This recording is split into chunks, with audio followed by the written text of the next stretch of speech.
Okay, welcome to our February 3rd workshop. Here we have 6 of our 7 board members present, and the 7th one is joining us remotely. All right, do we have any public communications? There is none. All right, the first item on our agenda to discuss is the curriculum review process update. Dr. Rucker.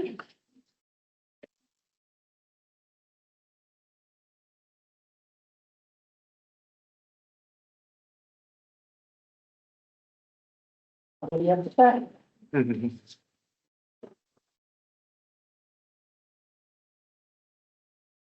All right. Good evening, everyone. Tonight, I'm excited to bring to you a work in progress from a few months of collaboration with Oakland Schools and a Troy-based team as well. We'd like to present to you a proposed administrative regulation about curriculum adoption process in general, and then how we'll be applying that framework to our K-8 literacy adoption timeline.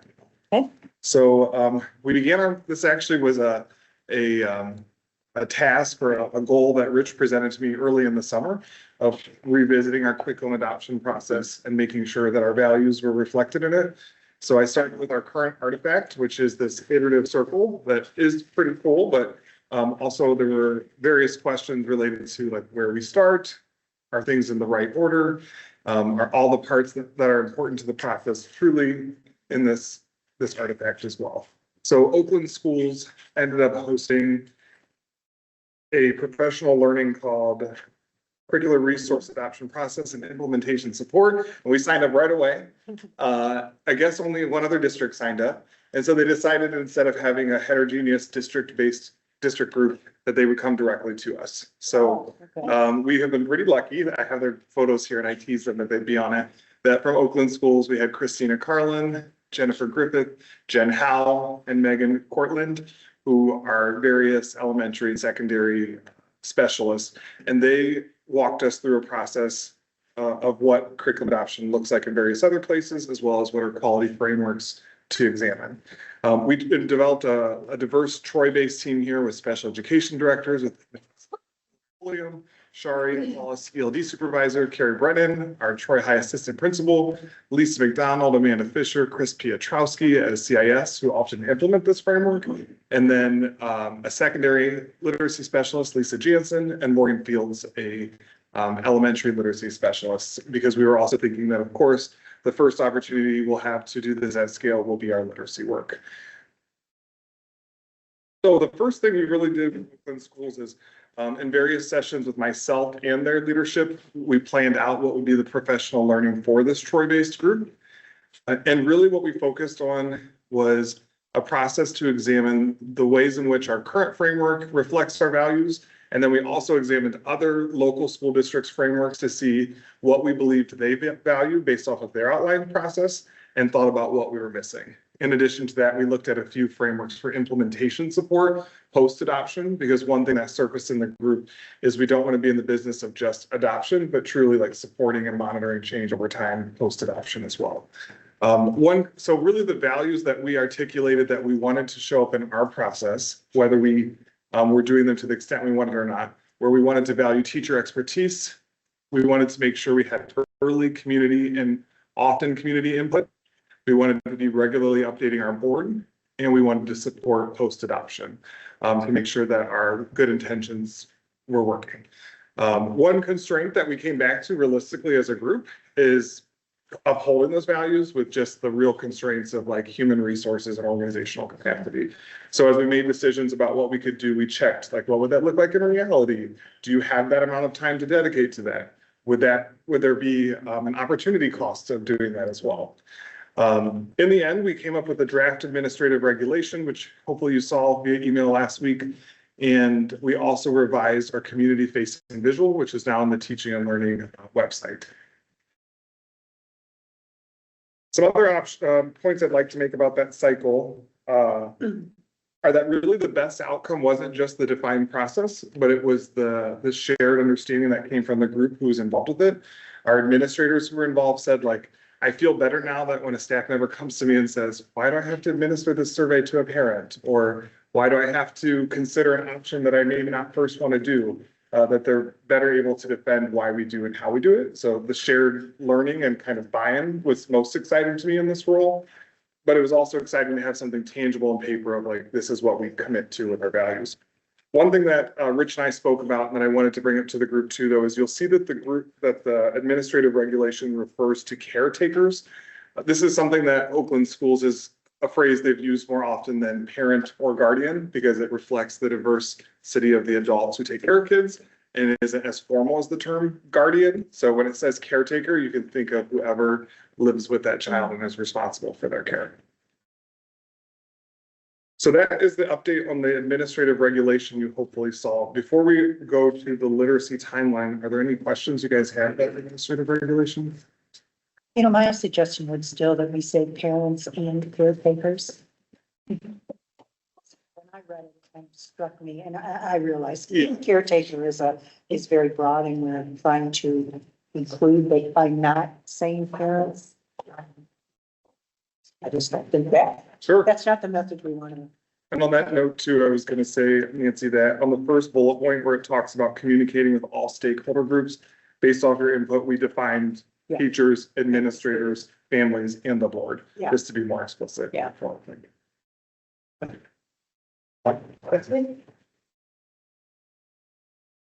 Okay, with that, then I will talk about our literacy timeline. Our literacy timeline is informed really by two big groups. The first is our ongoing work with the Instructional Leaders Network at Oakland Schools. I am very grateful for this group of colleagues for professional and emotional support as we unpack the requirements of PA 146 to do our best for kids. We regularly talk about the what of the law this year, and next year the focus with Oakland Schools is the how. So really this year we unpack line by line of the process. We also are committed to an ongoing partnership with Oakland Schools. They have a PA 146 Zoom series. So every 2 weeks we have a specific Zoom. So Monday was all about unpacking the current state of the assessment list and what questions we have and what next steps districts might be taking. One thing about this timeline too, I will say that it's a little bit more fleshed out about how to end this year, but next school year, there's less detail because we continue to wait for more detail from the state as well too. So the state of Michigan will be releasing an update to the curriculum list in July and then also December. So we have best laid plans here, but we're also trying to remain nimble enough to adjust to updates as well. And then their screener list will be updated in March, July, and December. So the state is called upon to have 3 approved screeners at least, and currently was only able to approve 2 of the provided vendors. So all this to say, we have great plans, but we're continuing to remain flexible based off of what we continue to learn. So in January of this year, we communicated our intentions to adopt from the list to our staff and our parents. We also disseminated surveys to hear their perceptions about what is going well and what are areas of growth for their learners. I also did a few trips to our principal groups to talk to them about the process and to get their feedback about the process and what I might be missing. Our CIS, our curriculum instruction specialists, have already begun coordinating with every vendor on the list to get their materials in hand so that we can see them and to schedule initial orientations with the vendors to unpack and best understand their materials. In February now, we're already here. Jordan has done a great job, Dr. Dennis, of beginning to open code our survey results and also analyzing our academic data. We'll be looking at both local data and standardized data to take an honest look in the mirror about what next steps are. Here we are tonight for our board communication about the curriculum adoption process and our tentative timeline. On Thursday of this week, our literacy leadership team is meeting for the first time. Our literacy leadership team is the curriculum review team committee referenced in the administrative regulation, but we have also tapped specific people to join us in this work who have expressed that they are particularly interested in this change. So various teachers have told me in my time throughout the district, like, I really want to be a part of this change, or I'm very interested in the subject, so we've included them. That is, we're proud that that's a pretty diverse crew of thoughts and representing special ed, ELD, and general education teachers and administrators. So at our first meeting this Thursday, we'll be previewing the timeline, reviewing our academic and survey data. We'll have some shared learning, and then we hope by the end, this is a lot though, to be honest, to start drafting a shared vision of what next steps in literacy are. I think it's a lot to take on, but that's the goal. And we're also going to, at the end of February, try as a team to start determining some of the pilot process parameters. Our peer districts and our districts around us have taken many approaches, and we've gotten to learn some pros and cons in that instructional leadership network.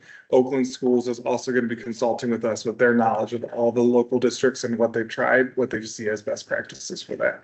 So hopefully by the end of February, we will be fleshing that out as well. Can you give us an example of what you mean by a pilot process parameter? Yes, so a good, a common conundrum for us because of our size is when the materials, many of them are not for free to pilot anymore. So when we want to pilot at a district our size, it's possible that not every piloter will get to experience all resources due to time and financial constraints. So Rochester is a district that I've been working closely with to see what are your lessons learned in a district similar size? How do you set up a vehicle for people to provide feedback without making a decision?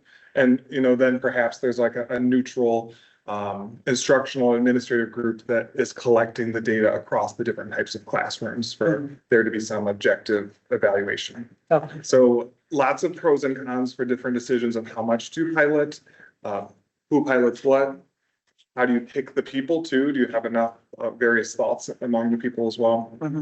Okay, thanks. Many of our districts have gone and well-intended, have started earlier than us and had to kind of retrack and restart their process too. So a lot of them have had shared lessons for us. I honestly feel very poised and I'm thankful for our timeline that our adoption exactly meets the law because we've gotten to learn from a lot of lessons learned from others. Great, thank you. And the literacy leadership team, that's your teaching and learning team, or does that include also teachers from the rest of the remaining district too? It includes teachers from the rest of the district as well. So the literacy leadership team are, in this first case, we're actually getting K-8 together because Christine and I thought it was important to have a through line of what we believe are next steps and not to just decide in isolation for the two levels. So it will be K through 8 teachers, gen ed teachers, special ed teachers, ELD specialists, administrators, myself, and CIS. How big is this team? It's pretty big. I think close to 60. Oh, wow. 50, 60 will be meeting in this room. As the process continues, we have plans to then also have some meetings that are just elementary, some that are just secondary. We will get to this in the timeline though, but we fully hope that piloters are not just people in the literacy leadership team, because we really want to get all types of expertise, of years of experience, of orientation to change in the people who would try the materials out. In March, we'll be getting the literacy leadership team together. They're going to be fatigued by the end of this. And we hope to move from just a vision to using the vision to create an evaluation tool that's aligned to our pillars. We are in a pretty good spot that MDE has done such thorough evaluation on the existing materials, and we're able to start from those materials to see what even among things that are approved, there are various components of the legislation that they believe certain resources do much better than others. So we'll be doing that as a group. The district PD day in March, we see as our first time to really get the whole group connected to the learning of the smaller group. So on March 20th, we hope to familiarize our larger group with all the work we've done in the literacy leadership team. So previewing the timeline, reviewing our academic and survey data to understand what we're doing well and what we need to be called upon to do better. Some form of common learning too, so that they also understand the terminology we're using. We'll be showing them the vision and asking if this really captures what they believe as well, or what feedback they might have, as well as the work. We hope by then to have learned enough with Oakland Schools to preview, hey, if you want to be a piloter, everybody now at the masses, this is what that commitment would look like. In April, the literacy leadership team is back at it again, and this time we'll be previewing materials based off of the evaluation criteria, which is based off of the vision, and trying to determine what resources we will be piloting. And at that time, we hope to have a secure timeline for piloting to know which actual classrooms and what kind of data we will be collecting. Like that third bullet point alone, I've probably had like 5+ hours of conversation with various school districts about what is like a objective thing you collect when you're piloting various resources. Oakland Schools has also been a huge supporter in that work for districts, because oftentimes the unit assessments at the end of a unit for various resources look different. And so they've helped develop frameworks to look at standards like qualitatively across various products. So they've been a great resource to people, but we have a while to figure that out. May then, we hope to be ordering pilot materials at scale. I don't know where we'll put them all. We're already pretty full down there. We will be scheduling vendors for August PD. What I've learned from the vendors so far is this first PD is not, you don't leave it ready to try the thing. You learn about the methodology, the pedagogy, how to navigate the site, and how the curriculum is essentially set up. Almost all of the vendors suggest then a secondary PD with like an in-depth unpacking session and planning. So this first PD for staff that are piloting would be really like 101 of the resource and what it looks like, so they could start to wrap their head around it. And that is in August that we'll be scheduling it in May. We also are excited in May to host our first community night for caretakers and parents to hear all we've done so far. So we will discuss the research and vision process. They'll have a chance to interact with the materials. They'll be able to listen to the upcoming pilot process that we're engaging in. We feel really good this time too that I know sometimes a pilot can scare a parent to hear that their child will be experiencing in it, but knowing all of these resources are approved by like independent committee makes us feel good that we're not testing if they work. We're testing the degree to which they fit our values and the degree to which our staff experience success with them. And stakeholders at that time will also have an opportunity to provide feedback to us about what they think we've done well and what they want us to keep considering as we go through this process. Or if there's a particular item that, you know, they're most proud of at this time.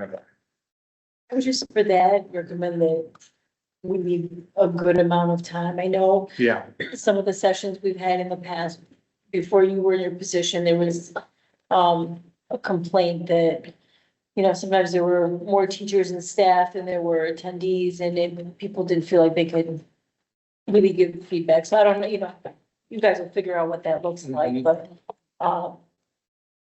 just to figure out, you know, what maybe didn't work that we did in the past and how we could make. yep.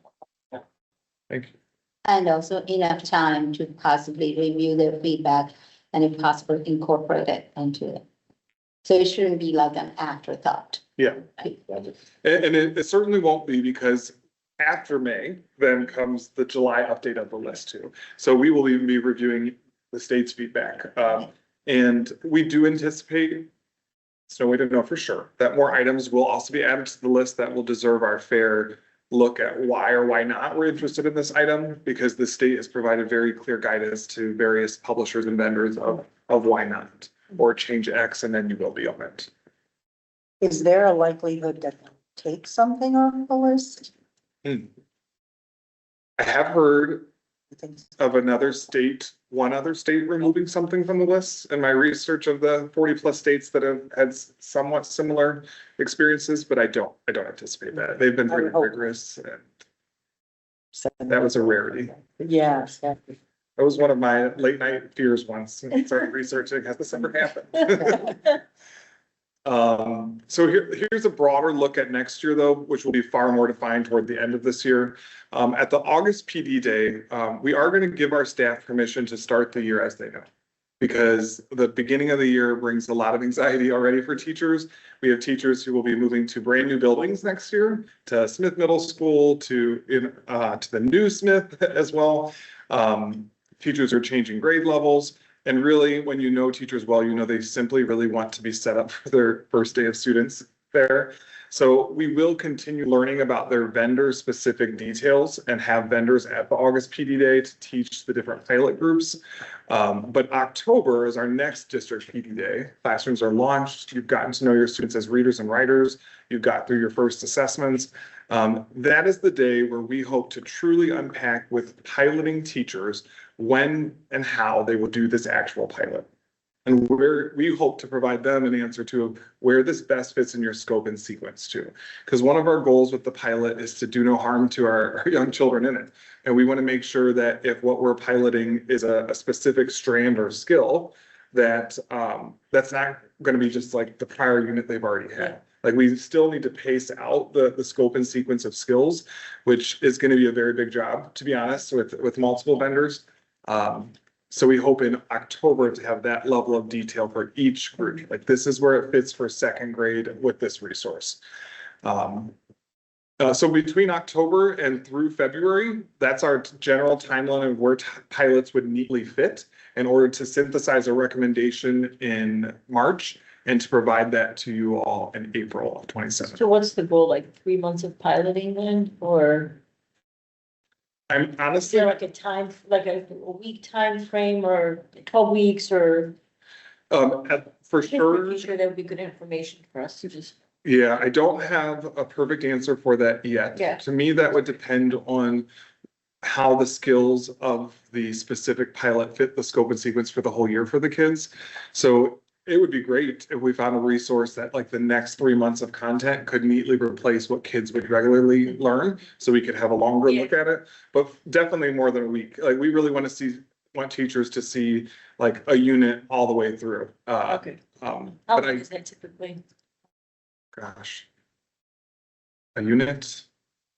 I hate to keep saying it depends, but I would say Like a I 4 to mean, 6 weeks.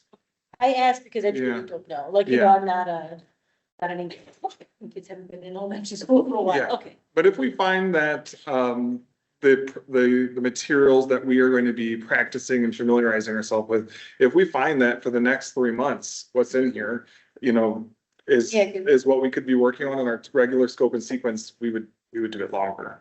And the pilot is for K-8. Yeah, so that's a good point that I should clarify. So the pilot, K through 8 teachers will be piloting. K through 5 teachers will be piloting reading. And K through 6 through 8 teachers will be piloting reading and writing. Okay. Some of the items on the list go up to grade 8. So it's possible that we could all be looking at the same resource. Some of the items on the list do not, but their publishers have similar products in the middle school years. So we're also looking at that. The middle school question is much bigger. In some ways, you know, having a list defined by the state is wonderful for K through 5 of knowing like these are the things we should be considering. But we want to make sure that there's a similar pedagogy up into the middle years. And so we've been reading about like the science of reading and structured literacy in the secondary years and what that really means. Something we still have a lot to learn about. So all are piloting, but they may be piloting different materials. Now, how does that work? So if there are two different curriculum that you're piloting and there are two different teachers who are doing it, if when they decide, do they say, okay, this unit is what we're going to do, both of them, or do they coordinate and do that? We would like them to have the same experience, piloters to pilot the same units. Mhm. Because one thing we've been thinking a lot about as a team is support during the pilot too, not just saying you had your 2 district days, figure it out. We would love to figure out a way to pair even like grade level teams within a building. Like we are trying this resource and our literacy specialist is leading regular contacts and unpacking of this resource.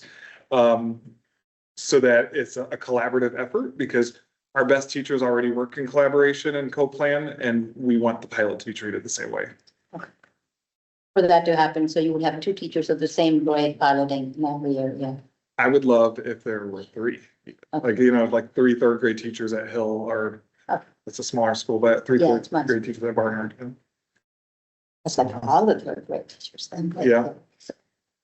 But I do want to be clear that a lot of the pilot details are to be determined. Yes, of course. Any questions? You mentioned professional development. Mhm. So is there like a plan embedded in this for giving teachers and the literacy folks like specific structured literacy, science of reading PD aside of the product? Because the product is one thing, the Yes. pedagogy is another. Where's that? Yes, so in the district PD days, they're definitely going to be our touch points for the whole group to learn about the science of reading. and structured literacy specifically. We are toying around right now what the first steps are. Right now for literacy leadership, we think our first goals are to show the team the ways in which the balanced literacy approach that they've taken does align to the science of reading, but also the ways in which it is different than structured literacy and the ways in which they'll be changing. So it is hard to find a perfect resource for that. So right now we are kind of jigsawing various articles. Today we were reading a lot of Nell Duke, for example, about how she builds on, the simple view of reading to also include executive functioning to the active view of reading. And that she believes that a strictly simple view is kind of an oversimplified view of the science of reading in the media. So right now we're looking at jigsawing multiple articles. Did Oakland Schools offer you any guidance about that, or that's not part of this? They've offered a structured literacy coach, a structured literacy professional learning that we have been sending CIS to as well. But to be honest, it's a tall task to pare it down into one thing alone. So it's going to be regular touch points between our literacy leadership team and those district PD days. But we think our first step is showing our teams the ways in which this work looks like them already, like all change, right? And the ways in which you will get better and change. Because right now it is a big change and there's all different orientations to the change. So our first goal is to kind of meet them where they're at and help them see themselves in the sport. And where's the assessment from? The assessment is part of PA 146. Right, like where's that gonna go in the piece? Yeah, Like, will you pilot assessments or just pick one or? it's a great question. That depends on what ends up showing up on this list. So Okay. on Monday, when I was talking to Oakland Schools about it on the Zoom, they felt that there would be many more assessments potentially coming because a common criticism of the assessments is that they took too much time away from instruction. So to me, the assessment piece is far more tentative. I would love something that fits. We've grown our use of NWEA, for example. I'm hopeful that our teachers don't feel like there's a whole suite of assessments, but they see a through line. Mhm. So really for the assessments, we are continuing to wait until we see those lists updated the 3 different times. Okay. Oakland Schools, though, has promised that they will try to get the assessment vendors together so that we can all collaborate in one place versus every district calling everybody out independently. So we're hopeful that they will. Good idea.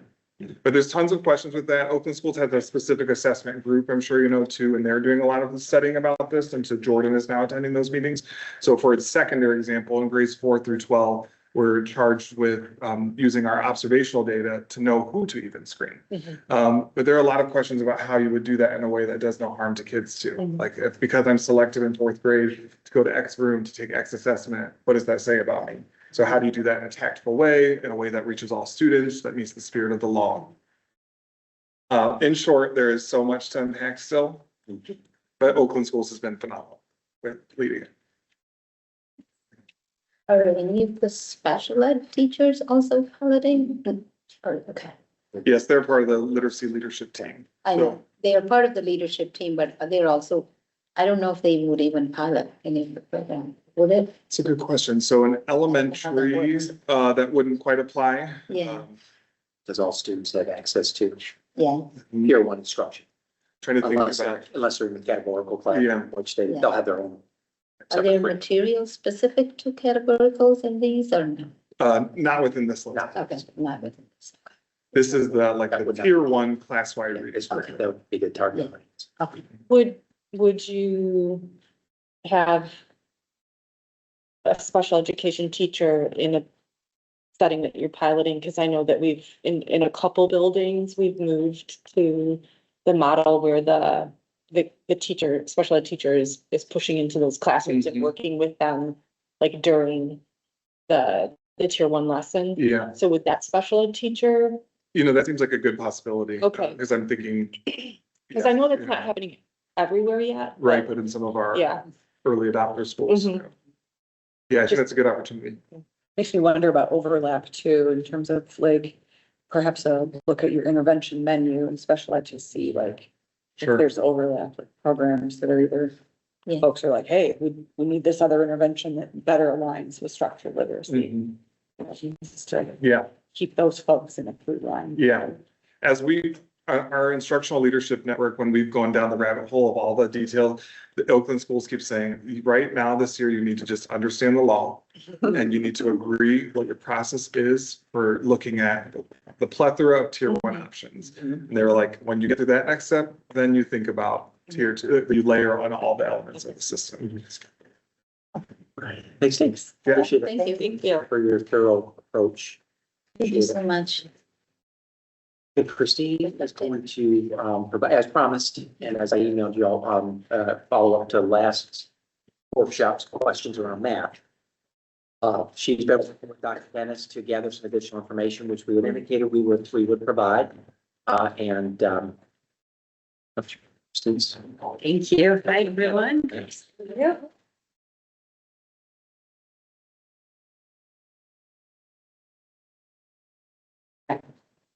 Yes, and that's pretty. Hot off the presses, we'll have this uploaded into Board Docs after the meeting. We've been working. Yes. Appreciate We it. have been, yep. Thank you. Got a couple of that. Thank you. And I'll project my screen.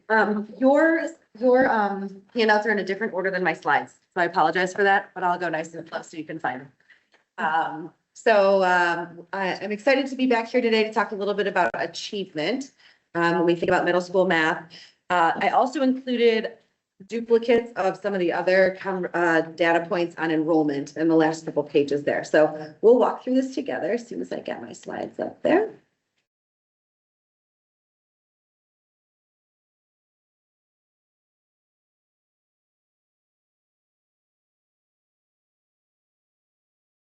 There we go. That was my role. I didn't know if it was going to cooperate with me or not here. Okay, so this first page that you're looking at, this first slide, is enrollment and additional information based on some of the conversation we had when we were together last month, looking at our Honors Algebra 1 enrollment. So what I'll point out here is this is our the number of students who progressed to geometry. And also said differently, the number of students who repeated Algebra 1. So if we follow from, I don't know why that screen just went out in front of It's you. been doing that. Okay. All right. Don't worry, we have that. Great. So if you follow down those rows that are available there, starting with the graduating class of 2027, so that's next year, this year's juniors, we had 351 students who were in eighth grade, 351 eighth graders who took Algebra 1. Of that 351, 2 of them repeated algebra in high school, which is a 99% progress to geometry rate. It is important that you know that that column that includes 2 students repeating, 3 students repeating, and then 19 students repeating, those do not necessarily indicate failures. Students can repeat algebra in high school to replace their grade from 8th grade. So many of our students repeat algebra if they got a B or lower. Just so you know, because they don't want that B on their transcript. So we allow our middle school students to do that, and that's how we allow our high school students to replace that for middle school. So this is just a sheer indication of how many students went through that process. Again, those are not necessarily indications of failures.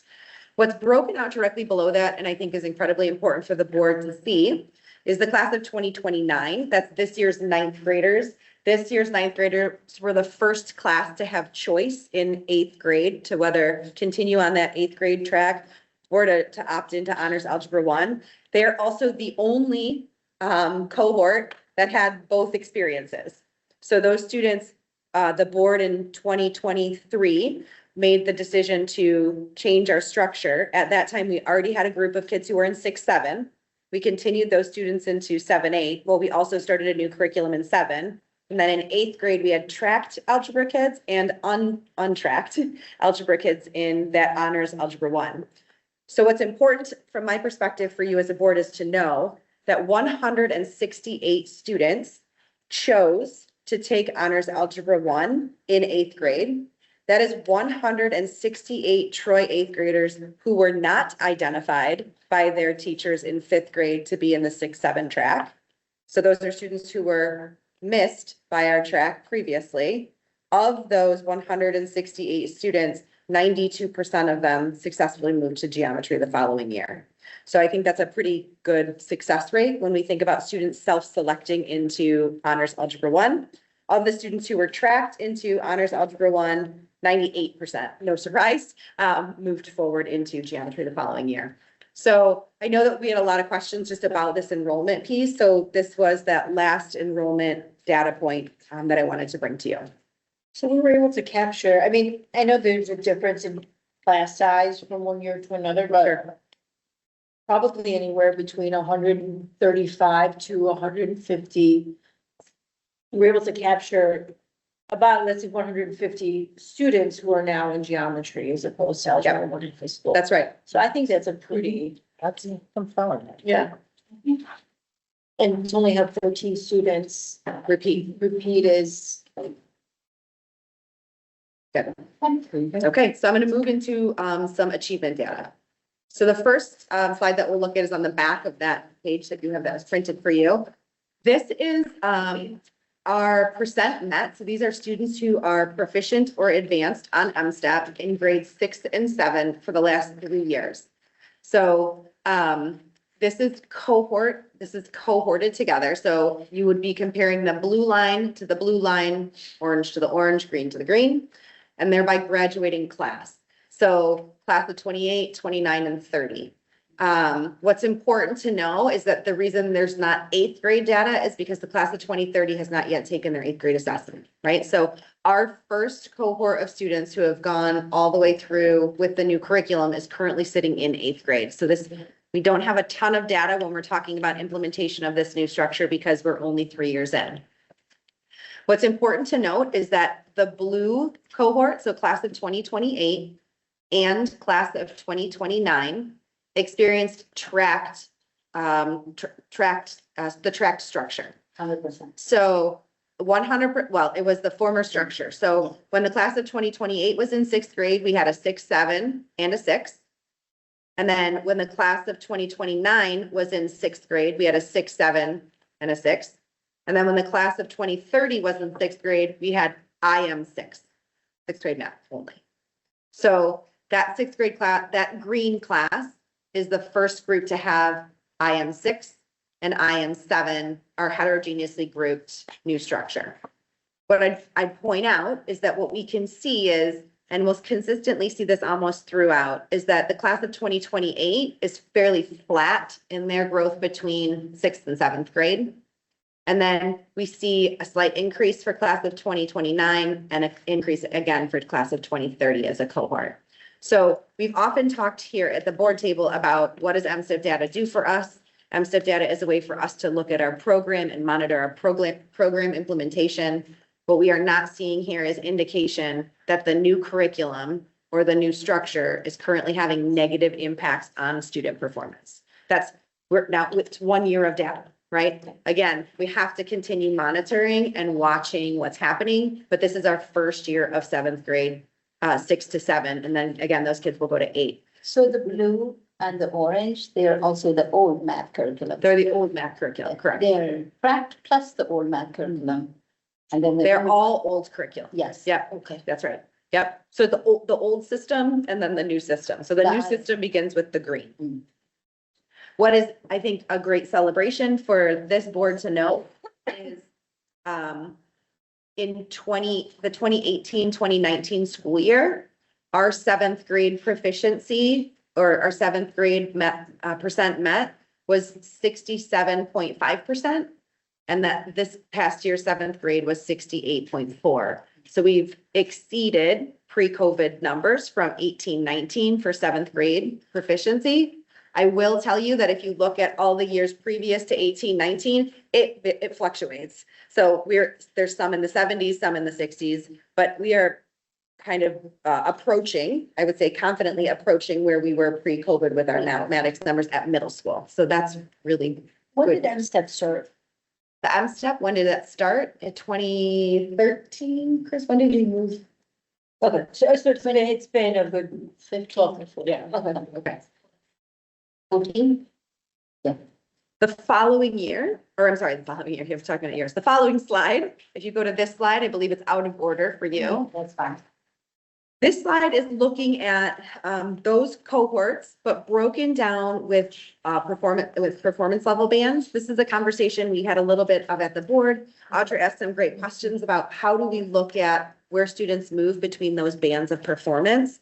So if we compare, again, you'll be comparing the cohort on the left to the cohort on the right. So class of 2028, you'll see that actually for class of 2028 and class of 2029, there's growth in our not proficient.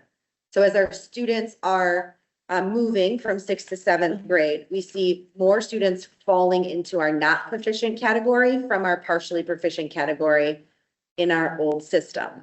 So you can see that over that 2 years worth of time. You can see that in the class of 2030, it's the only bar that's on there where our not proficient number, it goes down very slightly, but it does go down. And in our class of 2030, you can see that our students are moving straight up and through with about a 3.7% increase in our advanced, right? So we have kiddos who are going right up and through. And I think we do see a growth in advanced into the class of 28. We do see some growth in advanced in the class of 29, but we also see some kids falling below. And so one of the data points that we have looked at quite a bit and had quite a few conversations about in math and equally as so in English was that we noticed that as students start to come to us in secondary, we would lose more into the not proficient as we moved through our secondary trajectory from 6 to 11. And so much of the work that's been done around our English curriculum was to buoy that, to make sure that there aren't kids falling off and we're getting as many as we can up and through. So again, one data point, but gives us an indication that at least for the class of 2030, they're moving in the right direction. The next slide I'd like to talk about is the English learners slide. So that one's out of order. So this is one of our subgroups that we've identified in talking with the board that we want to continue to monitor. This is a lovely slide for us to look at. These are, again, our students who are proficient and advanced. What we can see here is our class of 2028 in our old tracked system, we have a pretty stagnant score. The number in the parentheses included on the chart there is the N value of how many students were assessed. You can see in the orange bar, we see growth, and then further in that green bar, as we move to our new system and our new structure, a significant number of students, or maybe, I don't know if I can technically use the word significant, but to me, when you go from having 30% of our ELs proficient or advanced in mathematics in 2 years ago to now having 50%, almost 51%, I think that it should tell the board pretty clearly that the program that we're using is continuing to grow our students. I think it's very important to know that and connect this to the conversations that we had last week, which is why I included the enrollment charts for you. We are not only seeing proficiency being built here, but we know that we are lifting our students' performance and confidence because we also see our EL enrollment in honors mathematics continue to grow. So our EL students went from having about 17% of our ELs were in honors math before we introduced choice. When we introduced choice the first year, we had 28% of our ELs in honors math. And then this past year, we have 36% of our ELs in honors math. So our students are foundationally finding success and then pushing themselves to try something new. And that is exactly what we would want for any of our student groups. The next student group that we committed to talking about with the board is our economically disadvantaged group.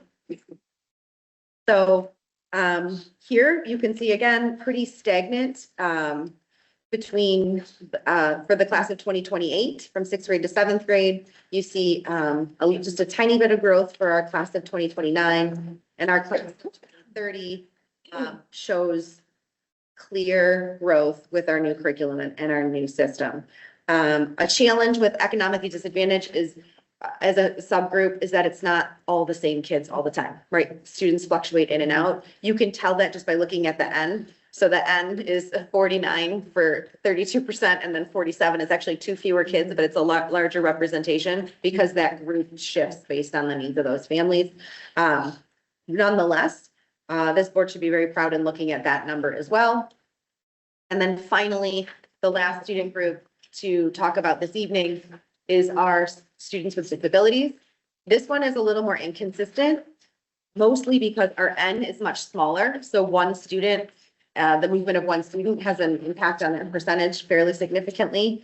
What you'll see in class of 28 and class of 29 is no growth at all, right? We actually see a decline going across from 6th to 7th grade. And then what we see for our class of 2030 is student growth as they move across as a cohort. So all three of these subgroups have demonstrated an increase in proficiency at either advanced or proficient on the MSTAT. So I think that's a really important piece for you as a board to know. You should feel confident that this curriculum, if nothing else, is doing no harm. But this data certainly would show us that we are moving in the right direction. We know that we need to continue to monitor our student achievement, right? This is one data point of this new group. And we're going to continue to watch at the aggregate level, but also at each one of these subgroup levels. We are committed to gathering perception data. So a year ago, we sent a survey to all of our students and all of our teachers in middle school math. We're going to extend that survey this year to also include families. So that will be a survey that we will give this spring, really asking our students, our teachers, and our families about their current experience. We know that math is a really important subject in Troy. There's a lot of pride in our community around the study of mathematics, and we want to make sure that we are meeting the needs of all of our learners. And so we'll continue to engage. I believe our perception data will be an important piece to help us understand if we are meeting the needs of our students and our families. And then I don't have NWA presentation for you here. That is something that Dr. Dennis continues to work on. I will tell you from the other side of the table, our NWA data is very useful at the student level. So it provides our teachers with student profiles. It's a data point that allows us to dig in a little bit and look at where our students are ready for instruction and where they need more. I can tell you that we piloted that assessment 3-5 as well this year. They've just completed it elementary. We've fully implemented it 6 through Algebra 2 this year. So it's a new assessment for us. But I think one that over time, if we get the feedback from our teachers in 3-5 that it's useful, it could be a nice tool that we could carry 3 through Algebra 2, which would allow us to really look at an articulated conversation around student achievement internally when we think about things like intervention and advancement and all of those other aspects of students. So these are a few of the assessment specific data points I wanted to point out tonight. Any questions? I have a comment, but I can. Yeah, I just wanted to comment too. I'm really excited to see the enrollment data and just having been a kind of a part of the old system. The changes that have been made to increase enrollment have obviously been very successful.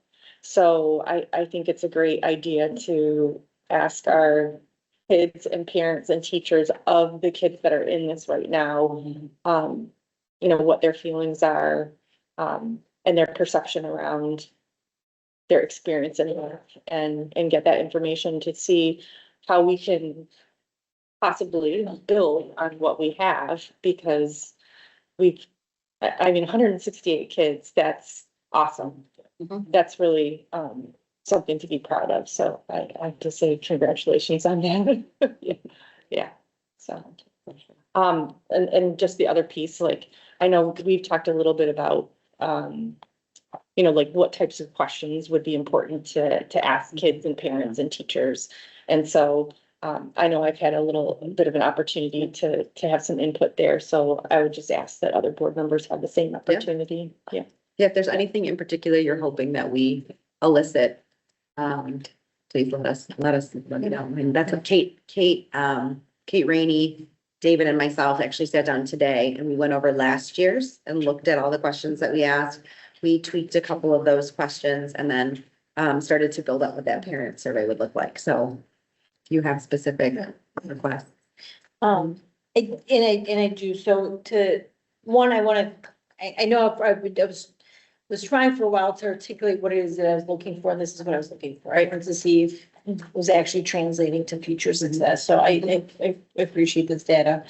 And then to go off the surveys and the qualitative data, so it hadn't occurred to me until Vital last time, you mentioned that she had talked to some maybe current ninth graders.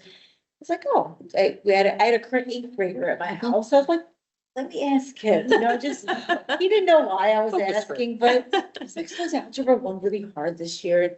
He's like, yeah, he's like, the transition was really hard. And I said, okay, well, why was it difficult? He's like, oh, we went from not a lot of homework to all of a sudden now, like, I don't know if it was like 5 pages of homework or what. And so I said, oh, I was like, that's interesting. So, it's like, well, what do you think would make the transition, better? He said, we need more, we need more like teachers. I said, well, what do you mean? And he said, like 3 teachers. I'm like, well, what would that do? And he said, well, no. And I'm like, what would that do? He's like, well, because we're also new to it and it's faster. He said, if there's more teachers, then there would be less of us and they could help us more individually as we like struggle through the transition. I'm like, oh. And then I thought about like you said, we'll keep getting qualitative data if it makes sense. So in addition, to directly answer your question is, I think, we may not be able to implement everything that the kids suggest, but I think instead of just asking them, how's this going? Ask them for suggestions. Because one of the other things this boy said, he's like, maybe towards the end of 7th grade, they should like start giving us more homework. So we like know what the like amount of homework is. So I think they might have some really creative solutions that may not be more staff. But, but honestly, but even as we're transitioning, like reading, writing, and the 3 R's, right? Like those are the core of what we're trying to do here. And so it is quite possible if we invest in staff in that critical juncture, if kids are going from slower math to much quicker math. But I think as we're doing those surveys is asking the kids specifically, what ideas do you have? Now they may not, you guys might have to find a way to not just have it be written responses, because I had to like tease out of him what he meant by certain things. But I was like, this kid has really like, has suggestions. And I'm sure if you surveyed hundreds of 8th graders, there are some common things that start to come up. So that's how I would use the qualitative data, is get their input of how to make the transition easier. For sure. We have a couple of our podcasters going interview to 8th graders and ask them, hey, what do you think? They may be able to respond to a fellow podcaster better than you or I, actually. It'd be interesting too, to know how many of our parents are investing in their students outside of school. Sure. And paid tutoring or other extra classes. And maybe even in between 7th grade and the really hard, like, is the success just because of us, or is it because They pay. it's a tough year to transition? Yeah. Or even the test out piece, like how's that going? How's that happen? But I think it's also important for us, and Kristen and I talked about this, we need to make sure that our learners at the higher end are challenged. So asking that when we've talked about that question, just asking that very specific question, do you feel like you're being challenged? Bored. Yeah. And because if they're not, then They would answer that question tells better. us something, in terms of making adjustments to. The other thing we need to be careful about tutoring is it'd be nice to have known the baseline. Yeah. Because Did it go up or down? Yeah. parents in my community, even back when my kids were in school, those kids were in Saturday school. Yeah. Good feedback. So we don't know, it'd be interesting to understand the delta, but I think the nature of our community is, many parents put a very, very high priority on math, and, kids have been in Saturday school on math for decades. I think my more specific question is no tutor 6th, 7th grade, but then need a tutor to meet the new challenges of algebra Have you 1. found that you've needed additional support? Yeah. That you did not need before, like, to me, that would be the more, like, the question that I would be, I don't know how you phrase it, but that would be the. No, that makes sense. Matt, do you have any questions? Matt? With that? Yeah, sorry. No, I'm good right now. Thank you, though. Okay. I do have one other data point to share, Oh, okay, you do. but if you have, I do have one question. One of the reasons when this whole middle school math honors math came about and that time, one of my concerns was teachers and how much they can handle heterogeneous class of different skill levels, right? And maybe the survey could also include some of the teachers and understand how are they doing also, and with that, how's that? and you might recall last year, we did ask specifically that question about, you know, do you feel like you have sufficient resources? Do you find these useful resources? What do you struggle with most in the classroom? And it listed like behavioral issues, meeting the needs of all learners. We had like those things called out. Okay. So we're going to maintain that question and see if that's improved from year 1 to year 2. Yeah, or versus. Because every year you're going to have a behavior issue every year, but every year you're gonna mark it as some of your big. Yeah, concerns. absolutely. So it's a great point. Thank you. Okay. One of the questions, another kind of question that came up, and actually Audra and I had an opportunity to talk about it, and so I wanted to bring it here to the whole board, was just a question about this perception about student enrollment in other districts, specifically Avondale. And so Vitel's asked the question in the past, you know, we've talked a little bit about where do our kids go, what pulls them and what might pull them. And so I pulled together some data and we'll just walk you through each one of these pages. I don't have slides. Oh, actually, I can project it for our audience here. So the first page, oops, you guys can't see. The first page that we have is just the sheer enrollment number. And it specifically looks at, for the last 10 years, the column, non-resident enrolled in TSD. So the column that starts with 202, that is the number of Avondale residents who are enrolled in the Troy School District. So that's how many Avondale students come to Troy. That number over the last 10 years has declined due to the reduction in schools of choice decision that was made by the Board of Education. Right, so there was a decision made to reduce our schools of choice numbers. Avondale had been sending a lot of students. We see that reduction coming down in the last few years as that was implemented with schools of choice. The next column over, TSD enrolled in Avondale, is straightforward. In 2015 with no students, going through 2024-25 with 75 students. I do want to point out, and we are going to dig in the next couple pages, 2017 is the first year of the Avondale GATE program. Okay, that's. So the 17-18 school year with 7 students is the first year of the program. The program began with grades 3-4, and then it grew both directions over time. So if you turn the page, you'll see is this information here on the screen as well. So all of the squares that are in yellow indicate the Avondale GATE program offerings. So you can see in the 2017-18 school year, they offered a 3-4. And then the following year, they offered a 2-5. And then they grew 2-6, 2-7. And then the 21-22 school year is the first year that they had 2-8. They're what I would consider full capture. The blue line that's indicated on the screen and on your piece of paper is the last year of our old math system. And in May of that year is when the Board of Education made the decision to change our math structure. So the 2023-24 school year to the right is the first year that we were in implementation of our new math structure in the Troy School District. So 24-25.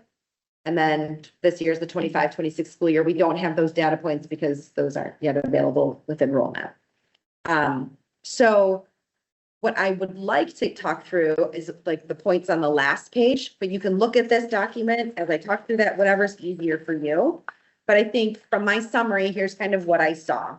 In 22-23, in our old system, the last year of the old math system, the Avondale School District captured 26 students in grades K through 6.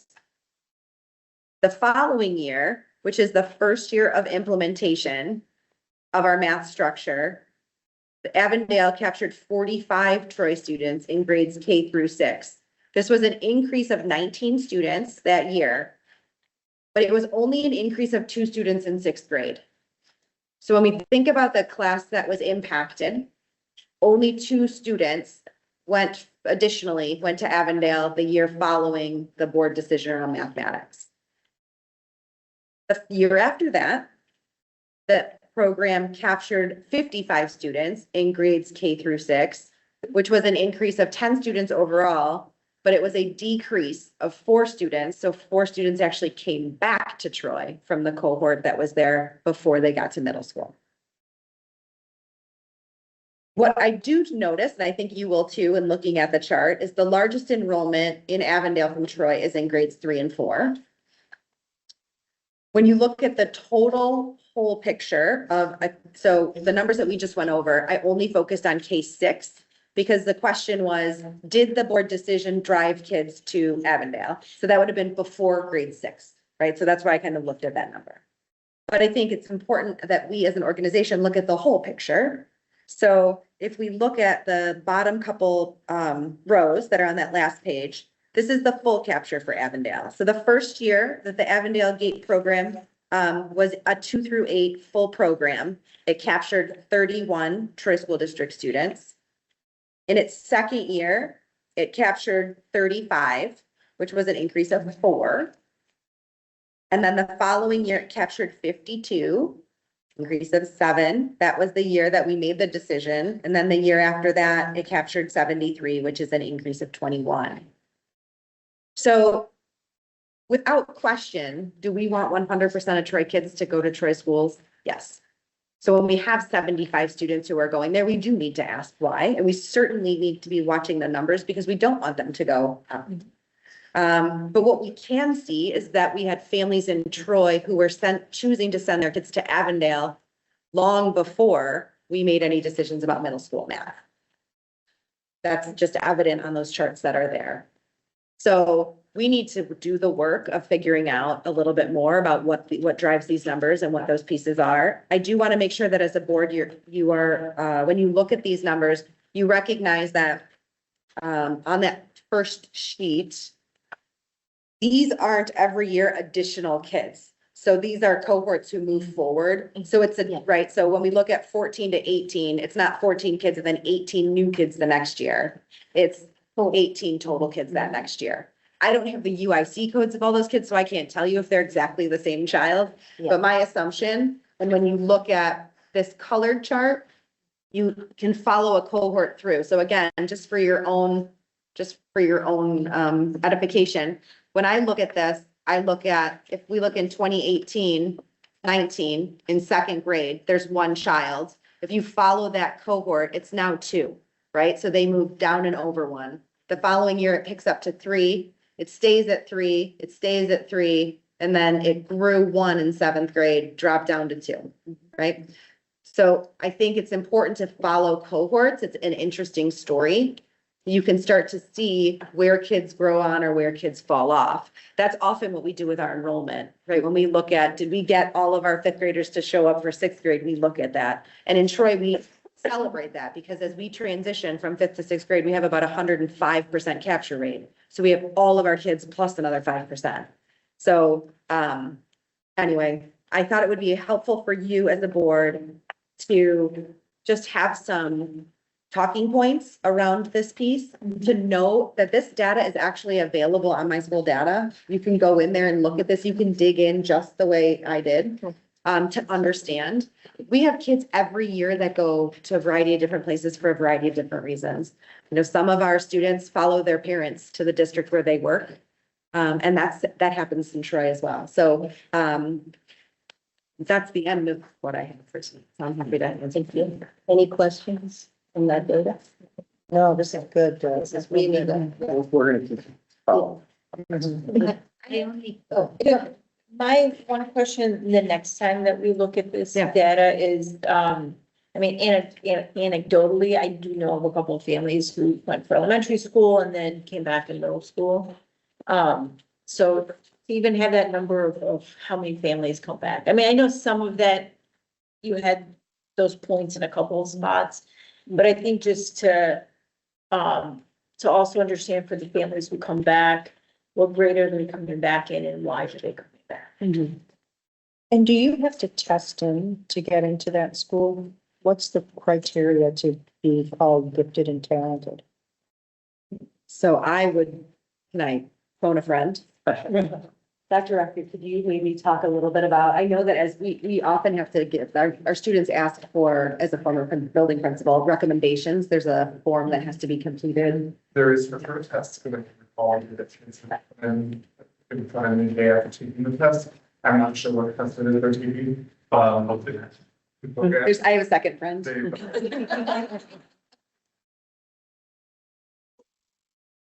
Good friend. A statement on like related to behavior as well too from building level principals. And then I think as of recent, there are stricter requirements related to performance of the absent. So I can anecdotally share that in the past and have students that were not proficient that were accepted. And more recently, it seems stricter. okay. And when you say behavior, you mean more maturity level? Is that what it is? They were asking about formal discipline. Oh, discipline, okay. I see, And formal discipline, in my experience, did not necessarily exclude machine. okay. Dan, is you want No, it was a combination of the COGAT test, which is like a certified, like gifted test.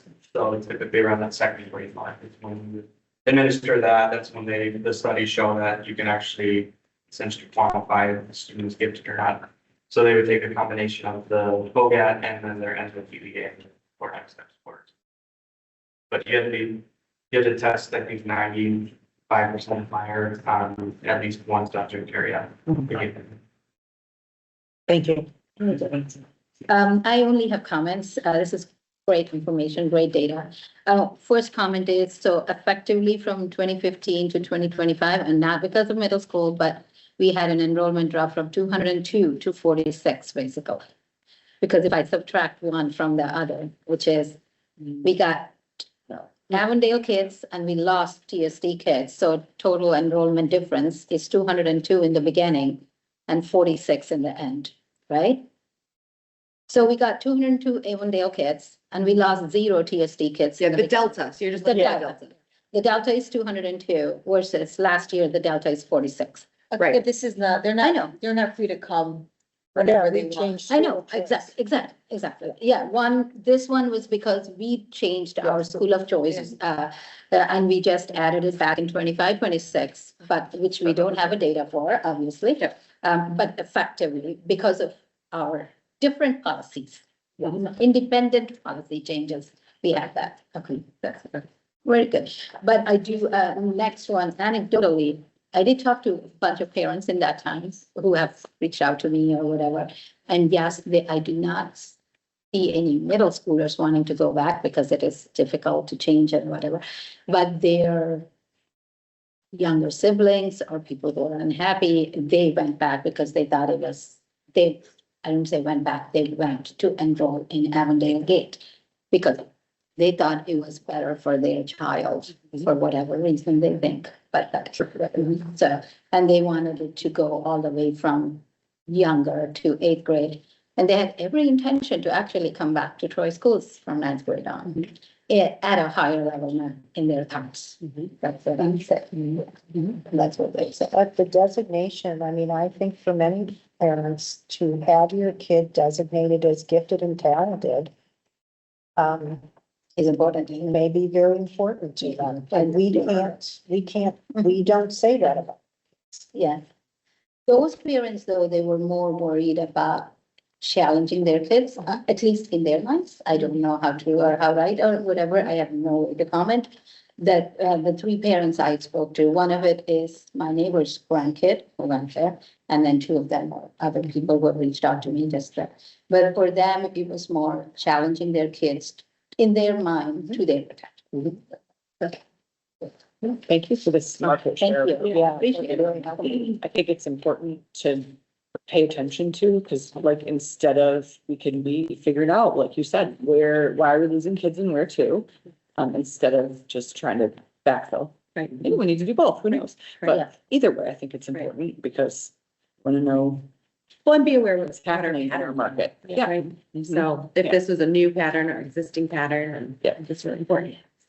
Yeah. All Uh, right, thank you. Thank you. What should I? Yeah. So, Matt, I know you don't have the document that we were talking about or the data we looked at, so I can't ask you. Do you have any questions? No, I did actually have a few, but you all covered them, so it was good to hear. But once I get the documents, I'll have more. Yeah. We'll start with you next time. Yeah. Appreciate it. You're up there. All right, then, Thank you. business services, thank you so much for staying. Appreciate it.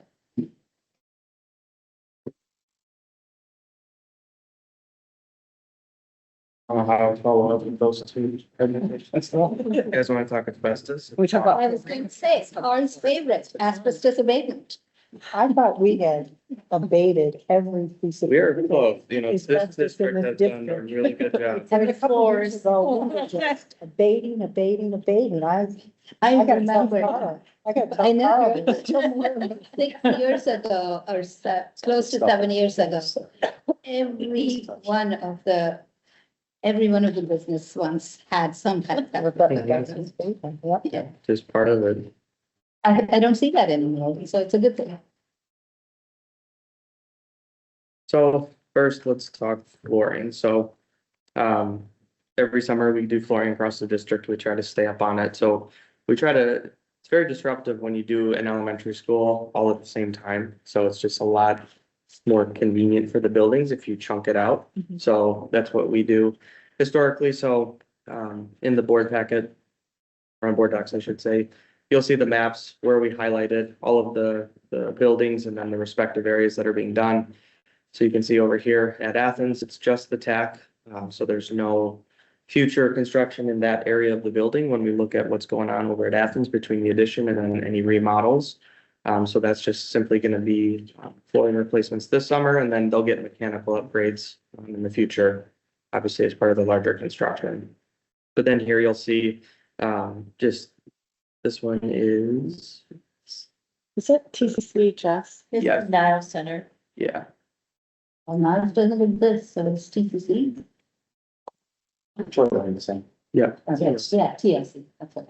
So you'll see just some of the classroom spaces and then some other common areas there. So we try to go through each building and select where, Bemis, it's the main corridors and the media center getting upgraded. And then Hill over down in the media center area, that'll get addressed.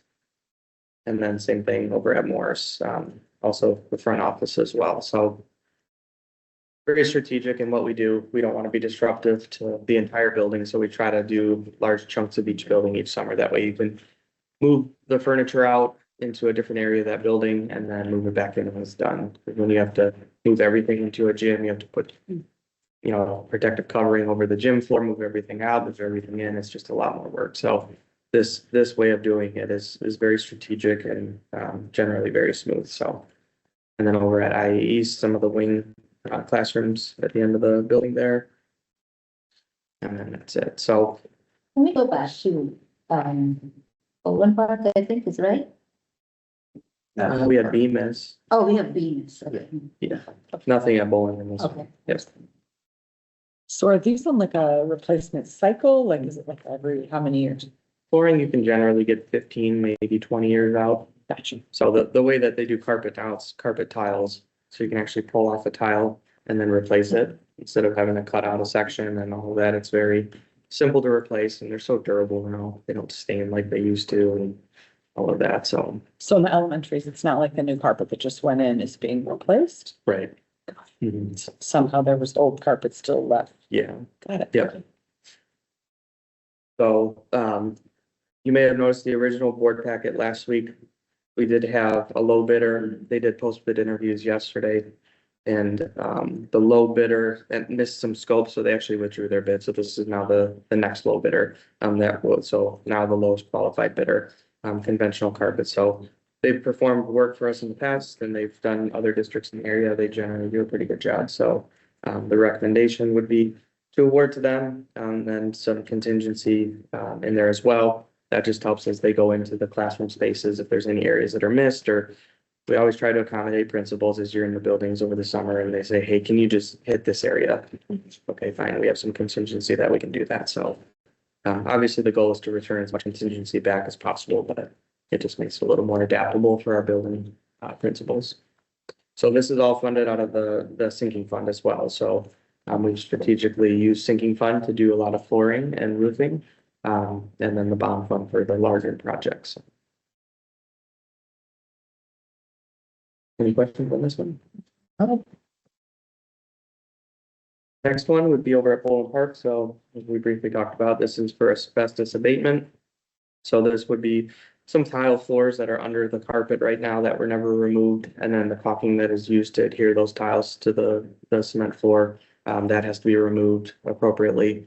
And then there was some covering on some HVAC piping near the pool as well that we need to pull out as well. So pretty simple project, all things considered. This is a pretty, I would say, lower cost project compared to some asbestos removals, but Troy's done a really good job of just keeping up on it and taking it piece by piece over time. So this will start before the renovations are. Yeah, you have to remove this first before you can begin. So typically they'll go in and remove this and then they'll demo out everything else. You can't demo anything with asbestos on it and then get rid of it into a dumpster. So they'll go in first as soon as school's out and things are moved out of that facility, and then they would remove the asbestos and then demo would start. So, and then we do have a $5,000 contingency in this one. That one's primarily just as they start lifting up things, there might be inherently something that needs to be removed as well that wasn't fully caught, even though they do a pretty detailed testing throughout the facility. So if there's no questions, then. Is that pretty normal, like 12% contingency because of the asbestos stuff? Yeah, you know, when they come in and the consultants do the actual testing, they're pretty good in terms of spotting it right away. But inherently, once you start lifting something up, there's always a chance. So it's kind of like site work where we do 8 to 10% contingencies. Same thing with this. And that was sinking fund too, That one's, or bond? this will be the bond, yeah. It's bond, okay, because it's going with the renovation. Yeah, typically the asbestos removal will go with whatever project is being done. It is sinking fund eligible, but this one will be out of bond. Thank you. Yep. And then last one is the house that was taken down over off John R. near Athens. We are going to be expanding the parking lot on that side of the campus. So this RFP was essentially to create a new auxiliary parking lot in that open area, just to accommodate some of the lost spaces on the back end of the building where the addition is.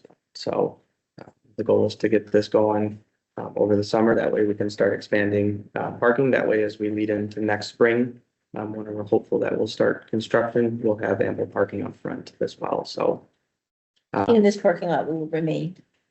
the current one. No, the auxiliary, this new parking lot is it'll stay. Yes, yep. After the addition is complete, then that gives us more parking up front. And then at that point, the final design of whether staff go in front or back of the building will determine that. But ultimately, we know we need more parking. There is going to be a change in the way parent drop off and all is going to happen, right? So Yeah, the that south may end. require some of the redoing of that again, I believe the parent, Christina, was on the south end of the building, right? the new Parent parking stand pickup, and the or parent is that the drop off. buses? No, it's buses. Parent pickup and drop off. No. No, no. Athens. Athens potentially. The bus was the south end of the building, right? Yeah. Okay, There's a lot of fluidity in that thing. so would that need to be also This won't looked at, or would that impact this parking? That would not touch this lot. If anything, it would touch the existing front lot where Yeah, more that's what I close was to the wondering, building. if You it was would have going to to. do, yeah. Okay. There's probably probably wouldn't be lot in impacted. front of Athens that you can't imagine because there's currently a building. Yeah. I know, Right, so that's where much of that, we are working through what the drop off structurally and whether the boxes will cycle through there or the parents will, but that's being reviewed. This project won't be impacted by that. Yeah, so this will remain as is, no matter what that final design. Okay. Yeah. Sounds good. Thank you. So we got 3 bids and then the low qualified bidder was TM Asphalt. We have a really good relationship with them. They do great work, generally on time, on budget, which is always good to see. So I'm confident that they'll be able to come in there, and then we've already done all the demo work and the site work from the home that was previously there. So we're comfortable with a little bit lower contingency, given that we're not really excavating anything else that we haven't already seen. So, This is also a summer job. yep, it'll start later this spring and then throughout the summer. Yes. Mhm. Will there be change in that traffic signal there? Because there's a traffic signal right in Mhm. front of that, right? That won't change or anything. Yeah, the entrance there will just connect into where the new lot would be. Okay. Yeah. Will it look different? I know, I'm trying to imagine. It looks different without the house there, just. Yeah, it does. It does look different without the house already. So, and then this will be funded out of our capital project as well. Thank you. Mhm. All right. Any questions? Not about that. I was just gonna ask if you would Take a break. give us a bio break. Yeah, I was going to offer that. All right. Take a break now- and we'll come back. Now that the business is ended, yeah, take a 5-minute break. Thank you. All right, everybody is back. We're ready to go on to our next agenda, enhancement millage. Yeah, so Dan's put up a slide deck. Sorry, all right, we're good. I want to share so Matt can see. Oh, okay. Okay. Good. We got to. So Dan's gonna put up a slide deck here in just a moment. And the information on that slide deck is consistent with the, brief that I shared with you. Sorry, go ahead. That is very Yeah, long. that's good. All right. Matt, you can still hear us, right? Pat, can you hear us? Yeah, sorry, I just am on mute. Perfect. Okay. Okay, so again, the information that I shared with you in advance, that's in board book is pretty much similar information that Dan's got a little additional information that's more Troy specific. But when you wanted you to have some talking points, wanted you to have some bulleted points that in the event you're asked between now and or if you have additional questions between now and our regular February meeting, that you have a reference. But this also will upload this particular deck into board book as well as an additional resource for you. So Dan and I will just kind of bounce off of one another here as we move through.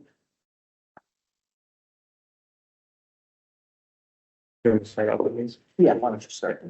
So first, just like, what is an enhancement millage, right? So that's the big question right now, that's being proposed amongst some boards in the county. So essentially in 1994, proposal A, that's when the state really shifted the model of funding. You went from a significant portion of funding at the local level to now a significant portion from the state level. So it shifted dramatically to the state. And then within that, the state recognized that there needed to be some aspect of local control still. Even though we're required to get about 20% of our funding locally, what else can the locals do to support their local school districts beyond, capital improvement type millage? In this case, operational expenditures. So they had the one exception of a regional enhancement millage. So this is something that all of the districts within a county have to partner with their local ISD.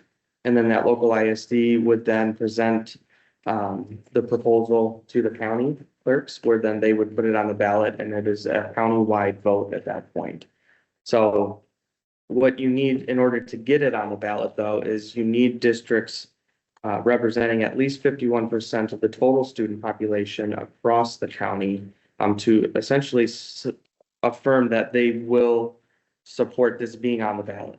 That does not mean that is this board or any school board supporting the initiative. It simply just means that they support the voters choosing whether or not this is ultimately something that they would support. So it is a countywide vote. So once that 51% representation of all the students is affirmed, then that would then go to the voters. So tentatively, they're targeting August 6th of this year for that vote.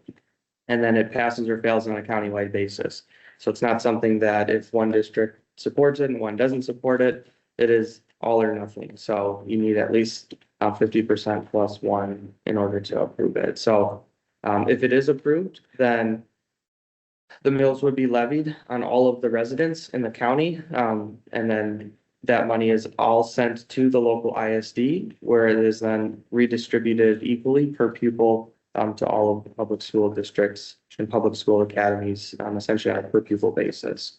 So it really puts then in control of the local school boards. How do you ultimately want to spend those dollars? Unlike a sinking fund or a bond fund where it's restricted to capital improvements, this money has no restrictions. So in essence, it goes towards our general fund operations if that's what we ultimately choose. Would August sixth be a special election just for this, or? It's a primary election. So Oh, that's yeah, primary. it's already out there. Yes. So yeah, you might ask, someone might ask, well, why are we talking about this now? That's why. We've asked in an effort to make sure that we meet the guidelines established by the county clerk. You back that up 90 days prior to the election. So boards have been asked to consider this in February, latest March. There may be some districts that consider this in early March. But the goal would be all districts to have this consideration as part of a resolution on a board meeting prior to March. And So that's why we're coming, that's why we're they think coming. this is better in August than in November. They're afraid it'll get lost in November, or? I think the feeling was this was an opportunity to be transparent in that it's not lost. There's an opportunity for, it's ample opportunity for districts to get the word out prior to August, but it is not lost in a larger election. And it's an opportunity to allow for the county to have It's a statewide. ample time. It's a statewide It's a primary, congressional. but then local countywide vote. Yeah. It's congressional primary, so it's, Senator, too, everybody, well, yeah, yeah, it's almost congressional, but yes. And the other challenge, I believe, with going in November as opposed to August is if you did go in November and it did pass, you wouldn't receive that money in December for the winter tax rolls. so, You would have to wait till next summer. so if it were to pass in August, then we would get it. Yeah, because they don't print tax rolls till the end of September. So once those are printed, then if it passed in August, you would have it in time to print it as part of those final bills. So I think in talking with all the school districts across the county, the ISD recognizes that a lot of districts in this county in particular are running deficits right now. And it's just the state, despite what they may claim, has not lived up to funding this adequately. So I think that put the pressure on pushing this to August to say we need the money sooner than later. So the only way to do that is to go in August, get the money in December or January, once they start collecting those tax bills, as opposed to waiting until next summer.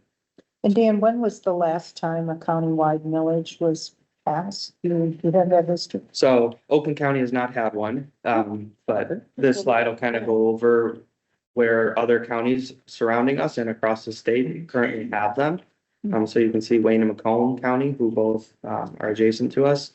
Both have had them for a number of years. Wayne County being one of the first in this region to get one back in 2016.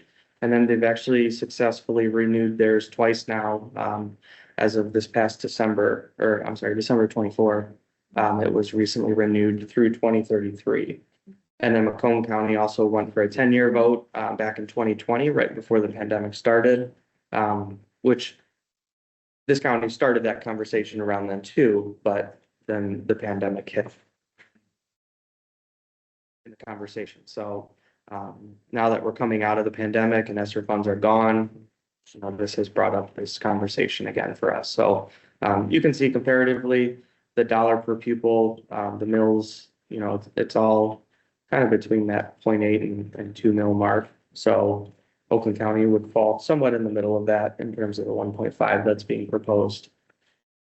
I should maybe know this. the like, so let's say it passes and then it renews every 4. So it depends on what the ballot language would say. So this for Oakland County is a 6-year proposal. 6 years, Yeah. okay. So, but it varies by county. I mean, Macomb County did a 10-year, Wayne County's been doing 6 years. It just depends. And then at the end of 6 years, you have to take it back to the voters. Yes. Gotcha. They have to be renewed. What does that translate to per student for us? This one at the 1.5 would be about $781 per pupil. Ultimately, it really depends on the exact taxable values and all of that too, and then pupil counts vary from year to year, but as of this snapshot of that information, about $780 per pupil, which for Troy is just under $9 million annually towards operations. That's. So the county, how did it come up with 5 mils? Did it do any calculation? How did that? So we did the county did a survey about a year and a half or so ago. They did a survey. They surveyed, the question was, would you support? They did ask at 1, at 1.5 and at 2. And they also asked the amount of years that it would go out and what are those areas that would be most compelling in terms of support for your local district. And we were between 1.5 and 1.75, and the group felt where both might likely be supported, but the group felt that 1.5 generated and it was a more reasonable number. It generated a significant amount of dollars for general fund. And it didn't look like it was an overreach. Quite frankly, there was a concern that it might be a bit of an overreach. So, and the fact that Wayne and Macomb County, I know like Macomb, for instance, generates actually now closer to $600 per pupil because the taxable values have gone up. So that number actually was their original number. Right. So yes, we did survey, and the survey did come back that that it would be supported. They at 1.5 there was good support, but I won't say significant support. That did support was over 50%, but it was not everyone. It's a voter survey? Who did it survey? The survey was, I'm not sure who did it. It was a professional survey. I know, but who did the survey? Is it the voters? Potential voters. Oh, potential voters. In Oakland, right.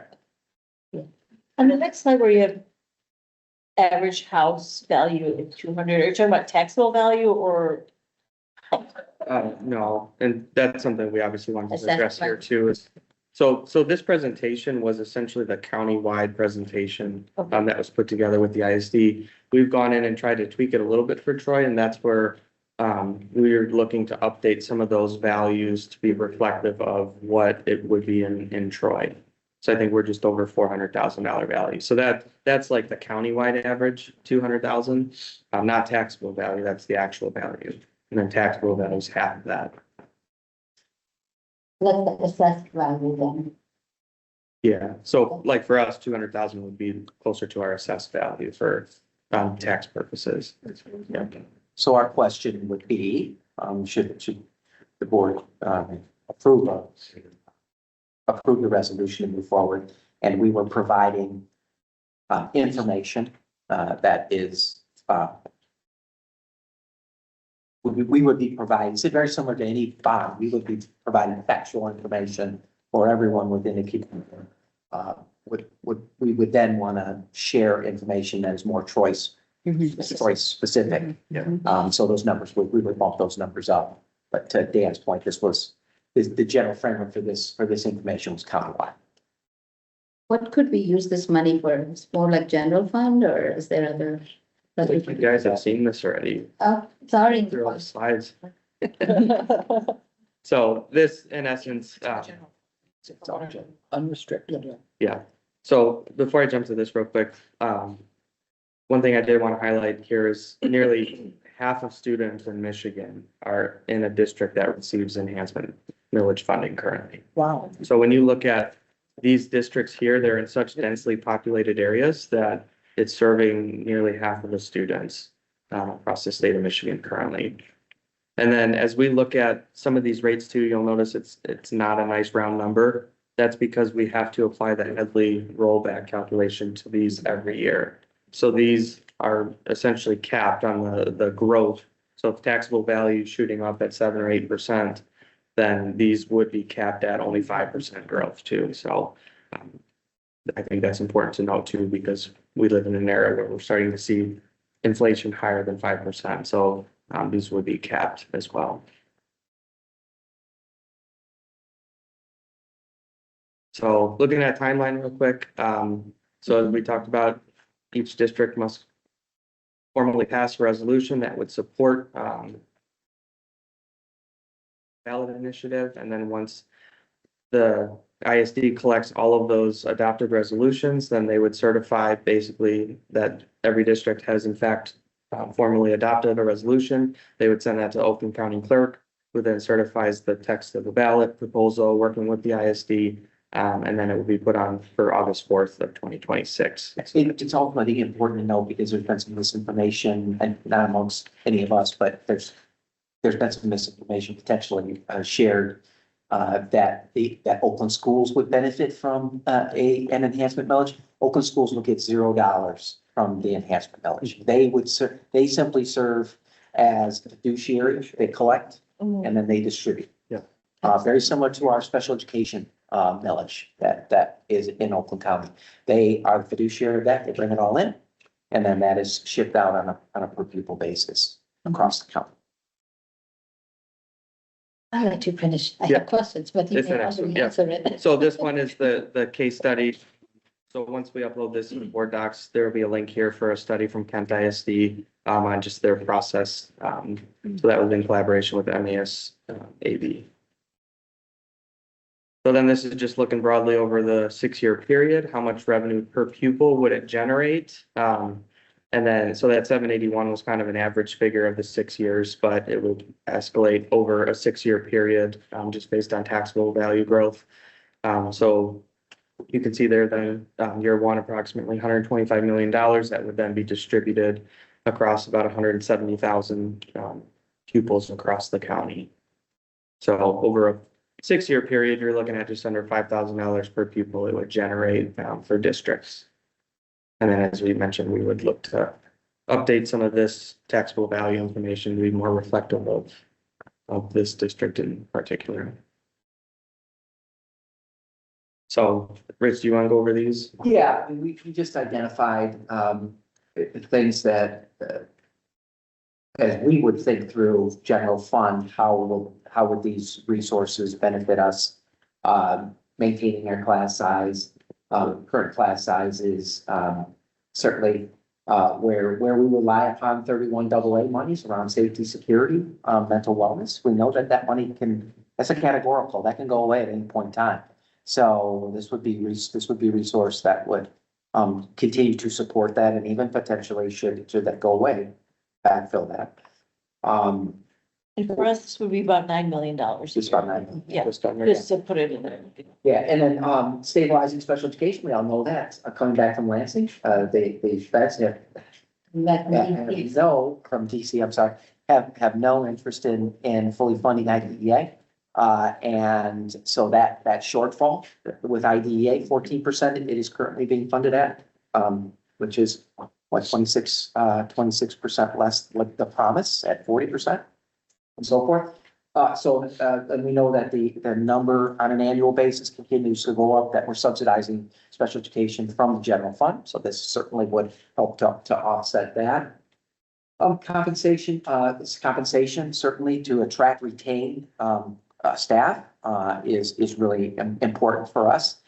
In particular, and I've shared this with the board, but it was rare that we would lose a teaching candidate to a neighboring county in particular, in this case, Macomb. But because they have had access to these additional dollars, their pay schedules have, in some cases, drawn very close to us, where they're very competitive now for some high needs areas, special education, so forth, that it has become more competitive with folks around us. And then, of course, we want to continue to pour into, supports as we think forward, strategic planning wise, as we identify those areas that we want to really, support, having access to general fund dollars that will allow us to continue to do that will be important.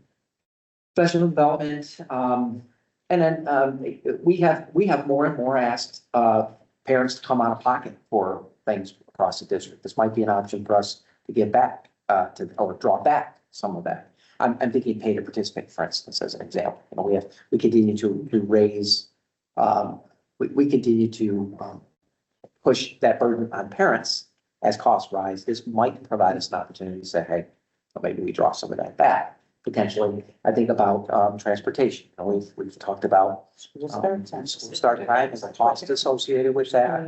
You know, that's certainly something, that's a general fund expense that we could utilize, for that express purpose. So just some ideas, that's the big one. We probably should work that I one was into gonna that say, one. we should definitely put Yeah, that. well, we might have to create our own slide. Yeah.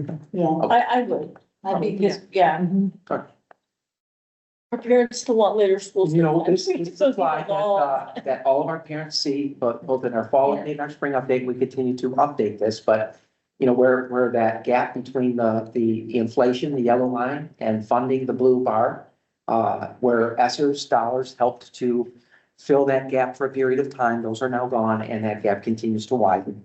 And you've certainly seen with the budget, both this current year budget and the projected budgets, that those holes, gaps are getting bigger and bigger. And something has to give at some point, right? There has to either be additional funding, or we have to start peeling back, programming. Because programming is people in our schools. I think it's fair to point out. That's it? Yeah, the last one, just, Yeah, and I think it's really important, and the resolution that you will see, was very clearly worded that, it is, the board taking action on that resolution does not signify support or lack of support for whether there should be an enhancement millage. It simply states that the board would, if you were to vote yes, you would be saying that you believe that it should be left to the voters to make that decision. Should be on the ballot. That's whether That's what we're whether it should be on the ballot. That's your vote. Yeah. This is really this is a governance, issue. It's not an advocacy issue. Any questions? Okay. I have a couple of questions. One, first one is, if you add this millage to our current taxes millage, for the schools, what would that add up to? And total, including our bond and including our, talking total mills. yeah, that would be good to know. And how does that compare to the rest of the district around us? Mhm. Of course, this is, I understand it's a countywide millage, which Mhm. means everybody else's will also go up. Yeah. Which is fine. Just want to know that. The second question I have is, if you take this millage and all the taxes that are paid by our district, and then take that 780 per student and multiply it with the number of students, is that going to be a net negative or a net positive for us? I could show you. Uh-huh. We are a recipient district. We are a recipient? I thought we are a donor district. No. No? Okay. So we pay more taxes than we take in, don't we? Mhm. So I had my friend co-pilot Okay. put this together. Okay, good to know. Actually very easy. They read through hundreds of pages of state aid reports and pull this out for me. So in essence, this is all 28 districts here. Uh-huh. It lists out their foundation amount they get and then the number of pupils that they get. So, and then I pulled the taxable values off the state website as of January, Mhm. and then 1.5 mils. So what this is doing is it's basically calculating out what is that district contributing into the total pot? Right. And then what is the local share? So that's the amount per pupil essentially that you have generated versus what you would actually receive. So you can see here, some districts are in the red, some are not in the red. So Troy, Red being donor. yeah, Okay, good. So they- so we're about, according to these numbers, this snapshot in time, just under $100,000 recipient district. Yeah, we're like right smack dab in the middle. Okay. Okay. So we pay 100,000 less tax, or at least our. We're receiving 92,000 more than we More put in. for our students than what our. Yeah. Families pay. Yeah, so we're getting about an extra $7 per pupil. Yeah. That's a very good positive number. That's your. Okay. And then, yeah, and the other one is what would the millage be? Mhm. The total millage after Yeah, that, we can- after this. I think Okay. that's a chart that I think we should show. Yeah, That would I think help. total we're around 15 mils right now for homeowners, so this would put us up there, but comparatively, we can look at that. Not related to this, but is the city of Troy planning on putting the library millage again? Not in, I thought they was not in August. That's what I want to know. Cause I don't, I don't believe. okay, so are they planning to do it in November? You know, I don't think they have, I don't think they have agreed yet okay, on a strategy moving forward. okay. Does that mean that, yeah. how the vote goes? I would think. But that doesn't matter how we Sure, I vote, would but, think if they were planning on going in August, we would have already heard. Been out with their. okay. I think people also, just generally, I think voters look differently at schools and education than they do at fixing a road. I agree. Yeah. But when you have two increases, people may look at it differently and say, oh my God, that's so much more taxes. Kind of thing. That's my attitude. That's all. We can follow up with them, right? Yeah, that would be good for me. Any questions, or any additional information that you would like to see prior to the workshop, or excuse me, the regular meeting? So the regular meeting, you're gonna bring a Bring a resolution. resolution, so we will share what the resolution looks like with, for you. Okay. I'll send that to you Friday, you can read through it. Mhm. It's like any, well, legalese. Mhm. So what you can familiarize yourself with that. If there's any additional information you think you would need between now and then, just let Dan and or I know, and Okay, then we'll make sure that we get it. And what's the sense with your counterparts? Is there another district. sensing everybody is supportive of at least buying that? Yes, I do believe that, the vast majority of districts, if not all, will, vote to put it on the ballot. Because we worded that resolution to be very clear that the board, again, taking action isn't Endorsing. endorsing. It is strictly saying, but we'll let the voters decide. So my sense is the majority will, the vast majority will, not all. There may be an outlier though, and that's perfectly fine. Matt, do you have any questions? No, I'm good. It seems pretty straightforward, so I'm ready to move. Okay. All right, want to move on to the next? agenda? Good, thanks, Dan. We have no questions. We will move on to our next agenda. Okay, that's our governance core book discussion.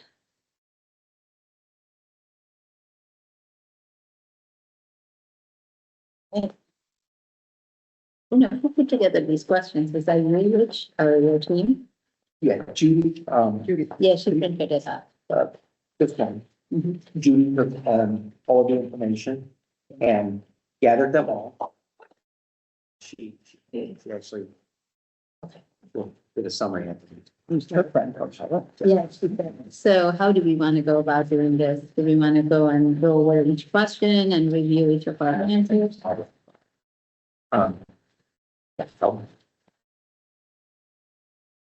You all, Because none of us had a chance to read through all of each other's, because we just got them now. few minutes and. Yeah, let's take a few minutes and read through questions and then we can have a discussion on each of the questions.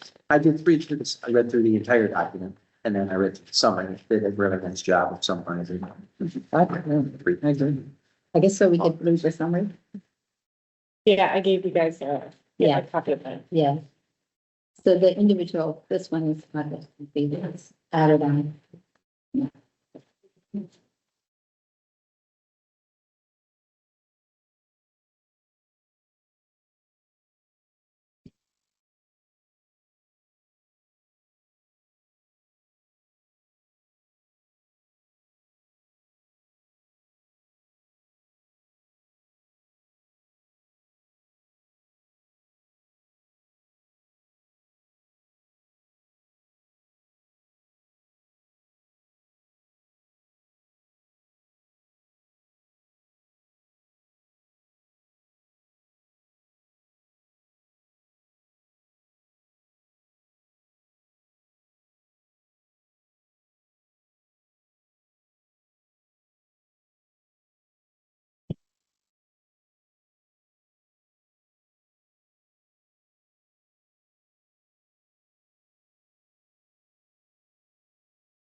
Matt, did you get a copy of this? I guess you didn't. No, it's on board docs. Yeah, I'm reading it right now. Yeah. I'm sorry, I didn't. put Just them not all up of this them. morning. Yeah. Okay.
Yeah.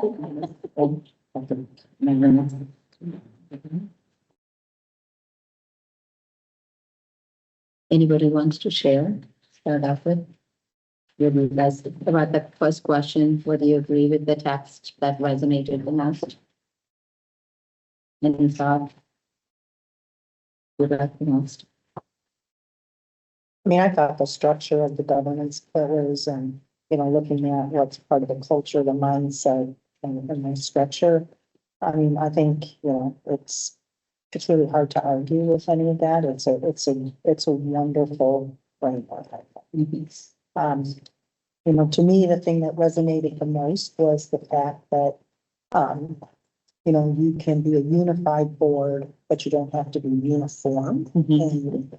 And, I'm very pleased to see, that even with this board being new, that behavior has been exhibited. And yet, people go off and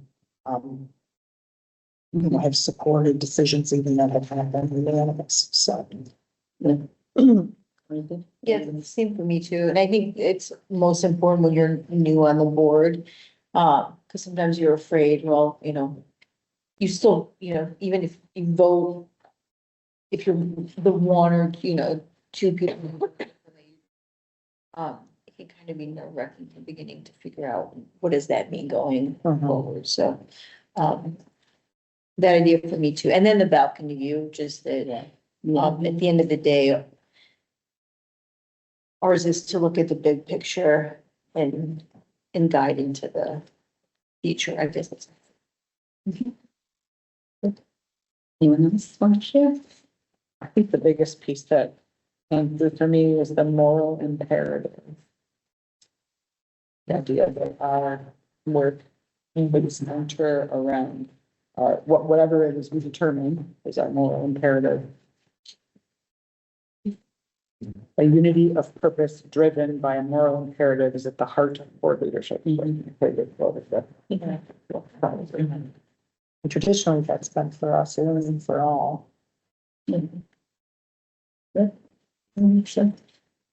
Matt, do you have anything to add?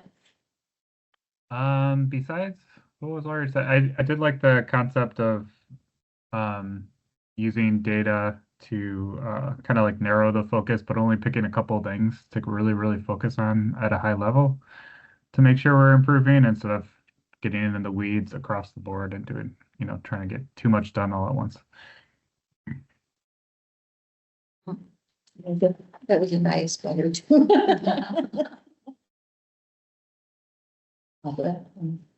I kind of picked up on the same thing that Stephanie did but mine was what parts of the text do you aspire to?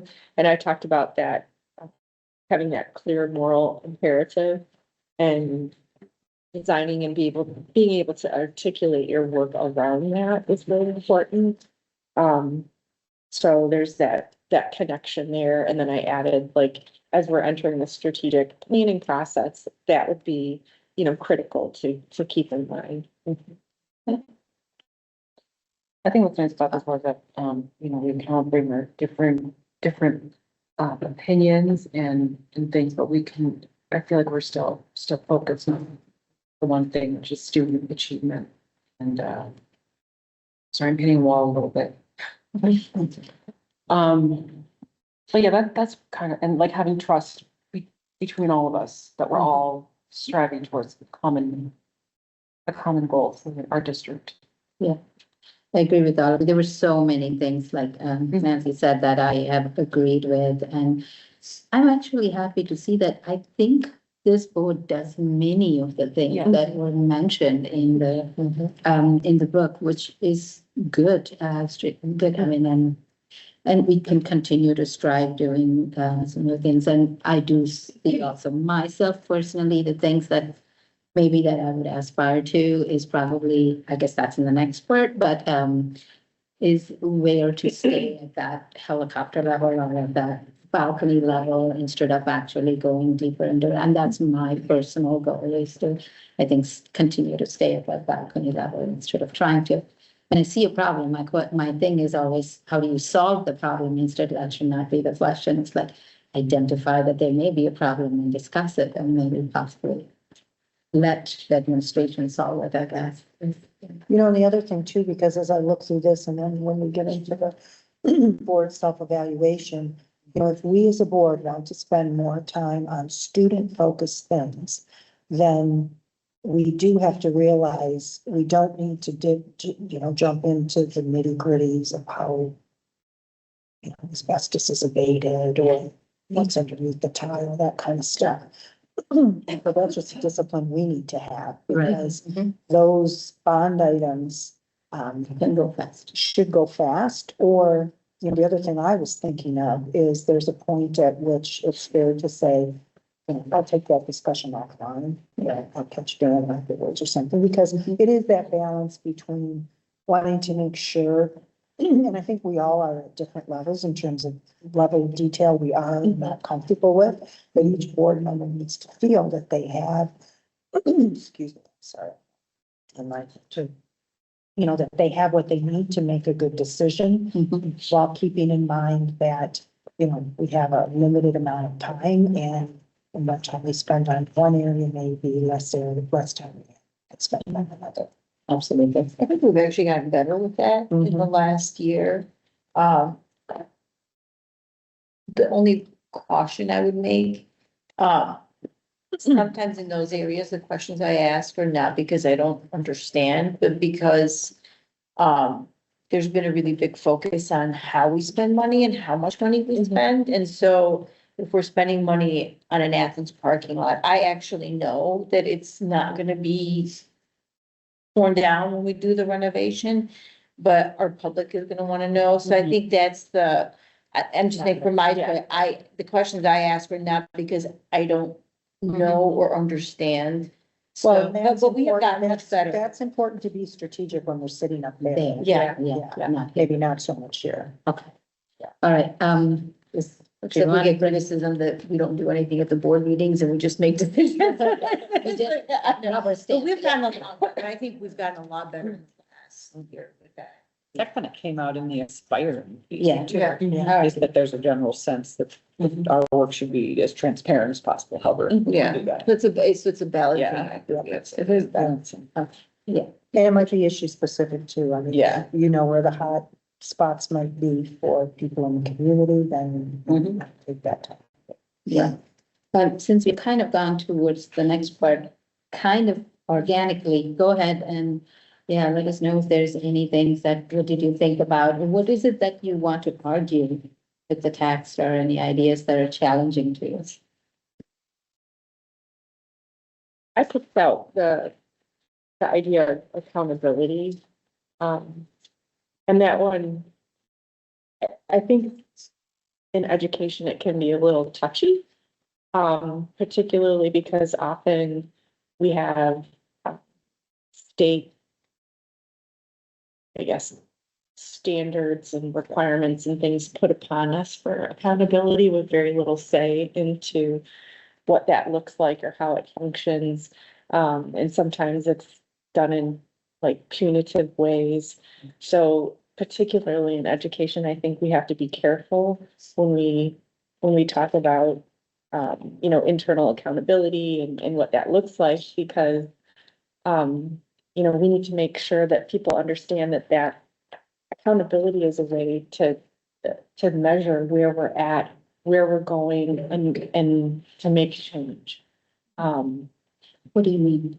Like if we're developing our strategic plan and we have a certain goal, we should be able to measure that goal. So we should have numbers attached to that.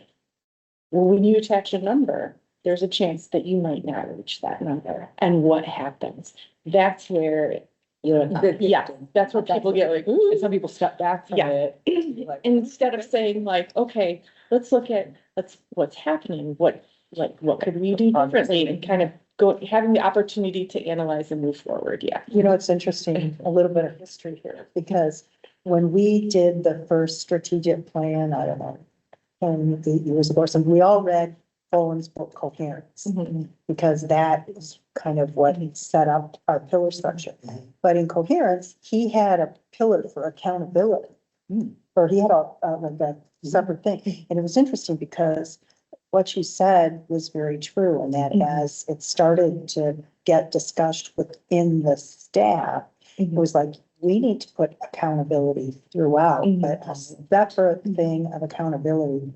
And you know more than me, because you were dealing with the staff, but it didn't fit the culture, to just kind of have the separate thing of accountability, because like you say, if it isn't kind of threaded through, it looks like it's just its own standalone thing.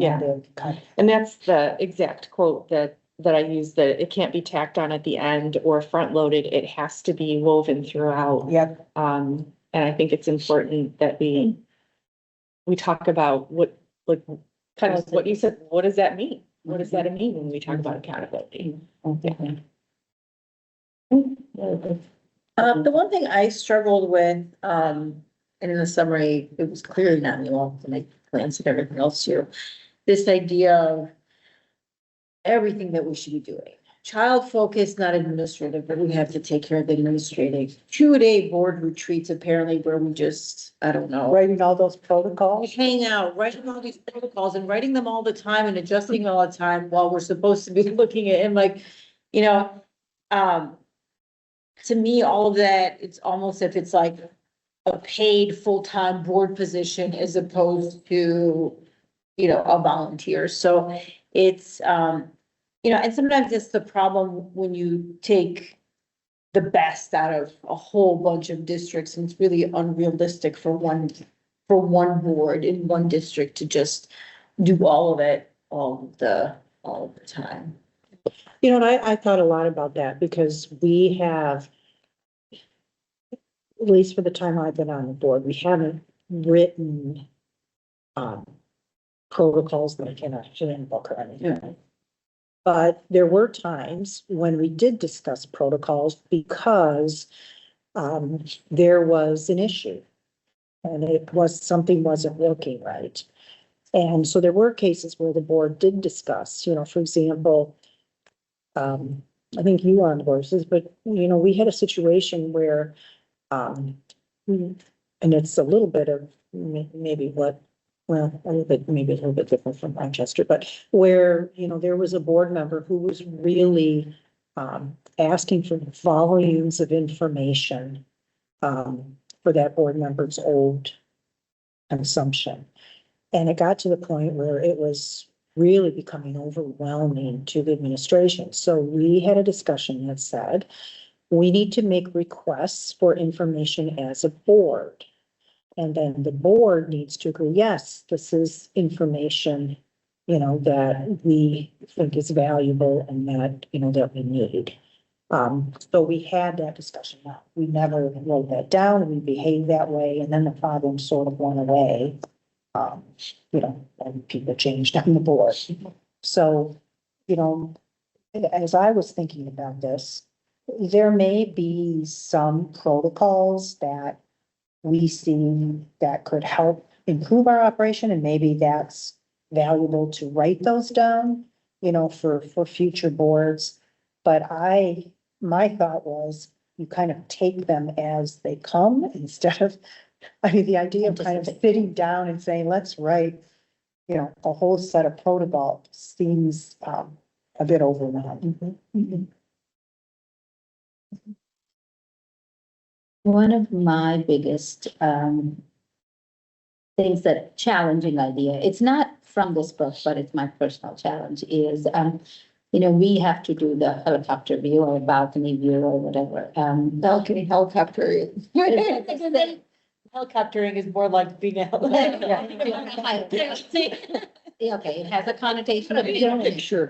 We have a a perspective of a strategic view, right? Instead of an everyday view or whatever. I struggle with, to have that view, you need to understand many aspects of things that are happening or things that are around. And my struggle, personal struggle is question myself, do I have all the aspects? Do I have all the information kind of thing? And I need to work on myself to improve and figure out if I do or But be that's able where to. we help each other. Yeah. That's the value of a board, Right. is people come at it from different backgrounds, different perspectives. So I don't think it's we're a sole responsible person in this thing. We're better as a group. Yeah, and I'm starting to see, you can only answer the questions with whatever perspectives you have. So you can't keep questioning what if you have it or not. So I'm just trying to learn. That's my challenge, is from the personal knowledge, not from the book. But, yeah. Matt, anything to add? No, like always, you guys cover a lot of what I was going to say. But no, to your point, I was going to talk a little bit about the expertise because I do feel sometimes there's certain subjects that I'm probably more well versed in than others. But I do think, to Nancy's point, having everybody ask different questions and to have different perspectives at the workshop meetings is really important for all of us to kind of learn what's going on. But I do feel like there is a fine line between, asking enough questions to make a decision and asking too many questions just to, ask questions. So I just want to make sure, everybody's doing what they can to get all the information they need and no more after that. So. Thank you. Thank you. Want to go to the next question or anything else? This? So what do you aspire to and what areas do you believe this board should, you believe the board should? Action, should action, should take action, should action, yeah. Who wants to start? Matt, do you want to start first with that? It kind of goes back to the beginning. I feel like we do, we have, you know, I think we have a really good culture, for the board, and like the respect is just on another level as you, if you compare it to other boards in other districts. So I don't think there's a lot of aspirational goals. I just think there's just like little things that we can improve on and, you know, make better as time goes on. But to Nancy's point earlier on, a lot of that's just going to come with, we'll see a problem. Hopefully we'll be able to fix it and come up with different protocols kind of off the cuff to make things a little bit better. But I kind of struggled with that one because I'm like, there's obviously areas for improvement, but there's nothing that I don't think we're detrimental in any area specifically. So I think some of the best improvements from the board come out of the board self-evaluation. Yeah, I mean, that's what I I think is really, Yeah. you know, an important tool and a great opportunity Mhm. to kind of discuss, you know, this didn't quite work so well, and it's the recommendations of, you know, let's talk how we can do this better. Yeah, I think this book was really well timed. Yes. With the self-evaluation, When I yeah. started to do it, I was like, hey, this connects. right Yeah. here. Well, it was, you know, because, it was really, I think, Carl that put the draft, sent this to Fulham that, you know, because we read the governance core 1.0. And said, you know what? If we subscribe to this, we should be evaluating ourselves, because the tool that we used before, wasn't all that helpful. Sometimes we were like, is this me? And I don't know if that was an MSB tool. And so this actually got presented to MSB at one of the conferences. But I think they did not choose to adopt. Yeah. I don't think they did. Let's do it. Yeah. So somebody, oh, did you know? No, I already, because my what do you aspire to is kind of linked with somebody else's, what do you agree with? So I already talked about that, yeah. And mine was also, I think maybe it was Stephanie said, so when I was thinking of the aspire to, I was kind of thinking of it in terms of the next step of strategic planning. And so it's being, very kind of mindful of the idea of tying the budget to the strategic plan. And if it's not in the budget, it's not gonna happen. So if it's in our strategic plan, it better be in the budget. And you know, I'm sure even now, a lot of the components are there. I don't know, that we've necessarily tied it more directly. And I know not everything can be a line item. But I think to more consciously say, you know, we are investing in whatever success in math. That lives, you know, in our teaching staff and here, just, You know, I would say I feel like, you know, and again, this is really important as we get into the strategic planning process. My belief is we have done that the last two cycles of, I mean, there were big shifts in some of the decisions that boards made, or that the board made, when we said, you know, we're really going to invest in, you know, our adults, our teachers, you know, the Yeah. whole pillar. You know, there were many changes that were made, and the biggest thing was when we talked about, you know, really deep learning and meeting students where they are. You know, it was a big deal for the board to not do the peanut butter, like every elementary gets this, every middle school gets this. That's what being fair is. And to really make a decision to deploy resources where they were needed, as opposed to, you know, it's the idea of equity versus equality. So hopefully that will come, you know, when we start the process, you know, kind of from the beginning. And I don't want to say from the beginning because my hope is, and I mentioned this in the self-evaluation, my hope is, and to me, if I say one thing, I feel I didn't do a good job on for my interim president with the new, we should have taken some time to really do some background on the strategic plan and on the goals.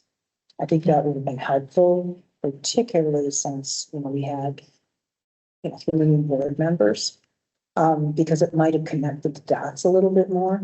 But my hope is that when we go into strategic planning, we can give a little bit of the overview of the history and then look on what do we want to keep. Because my hope is that it isn't going to be a melting pour, that it's going to be a continuation of a, just getting, and maybe some things are added or whatever. But I mean, again, that's obviously for the board to decide. But I would like to make sure that, there's a bit of an understanding of kind of where we were, and then what do we want to keep, what don't we want to keep. Do you want to have some kind of a small review of how it went before and what was the history behind how we came Well, up I with think, that? yeah, I think it would be helpful, to look at kind of how we ended up, and I'll be really honest with you. I mean, we read coherence, which at the time, I don't know, 10 years ago, whatever, was a big revelation, I think, in education. And so we were very influenced, by that. But you could see version 1. So we always had the red, yellow, green, but they changed from version 1 to version 2. The pink for No, we always had, but the gold, to add the gold. well, no, I mean, one of the biggest changes was when we looked at the green, it was very much focused on pre-kindergarten or, preschool. Mhm. And it was like, no, I mean, it's like we opened the preschool and that was a very, very high priority for the board is to fund and build that preschool so that our kiddos were coming in with a good foundation. But then after the preschool, it's like, no, there's, it's really, you need to look at kind of the whole continuum. So, I mean, there were a number of changes that, were added, but the pillar structure kind of stayed the same. Because again, we need to be, understand that also is a rallying document for the staff. And I tell you, we got to the point for a while, every staff member who came in here kind of reviewed the pillars and said to Rich, we get it. I mean, they're living the pillars, but we can save ourselves 10 minutes every presentation if we don't have them draw the connections to the pillars for us. So. Anything else? I think I take like a combo approach of I don't want to say melt, I like melt and rapport. Yeah. But like, you might be reporting into the same crayon box, right? Yeah. But you're going to use a more like AI said that we said, a more, what was it, data-based approach. Yeah. And to add to that, what Amina said, is sort of like, we are our own pot of soup here. No, I Like using the like budgetary element as well, since that is like today's, last. What's the word I'm trying, ideation of it? Yeah. Yeah, so Well- maybe it takes, to use your example, of early childhood to career, it was early childhood at first, because I remember every version 2.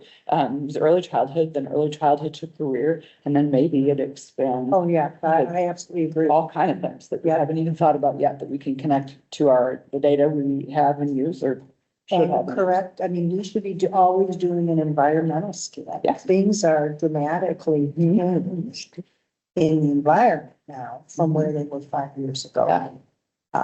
Technology is different, expectations of community are different. So, The yeah. whole environment. Yep. Yeah. Yep.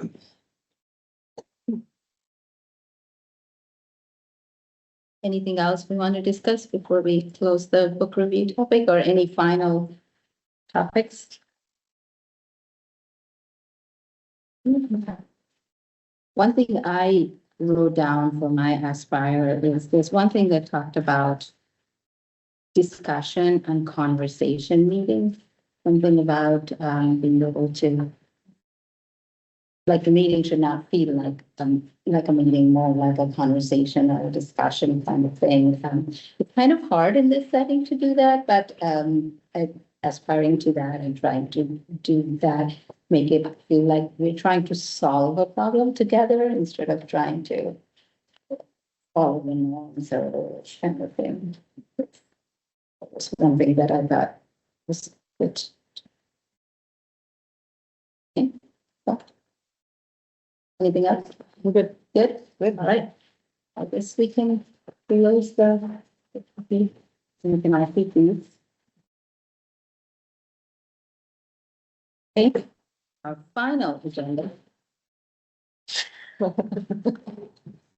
No, good drinks for you. I am clumsy. I told you that.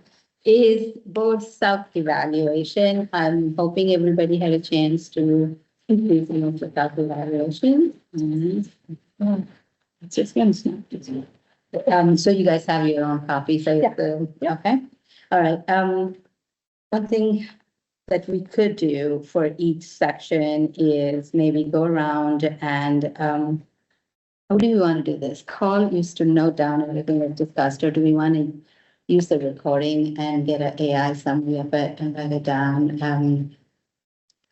Do you usually, like, as this has been done before, do you do it numerically or no? I read this.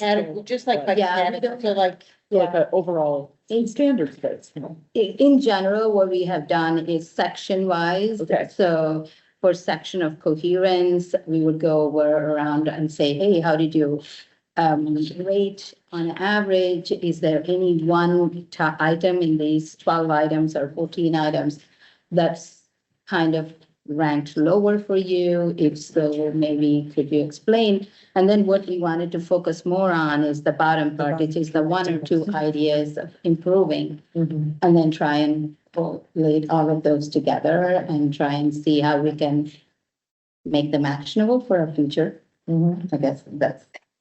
Yeah, I mean, coming out of this, we'd like to have, a group of applicants that, so, let's do that. Yeah, I was just gonna say, is there any other, I'm gonna let the group go. Yeah.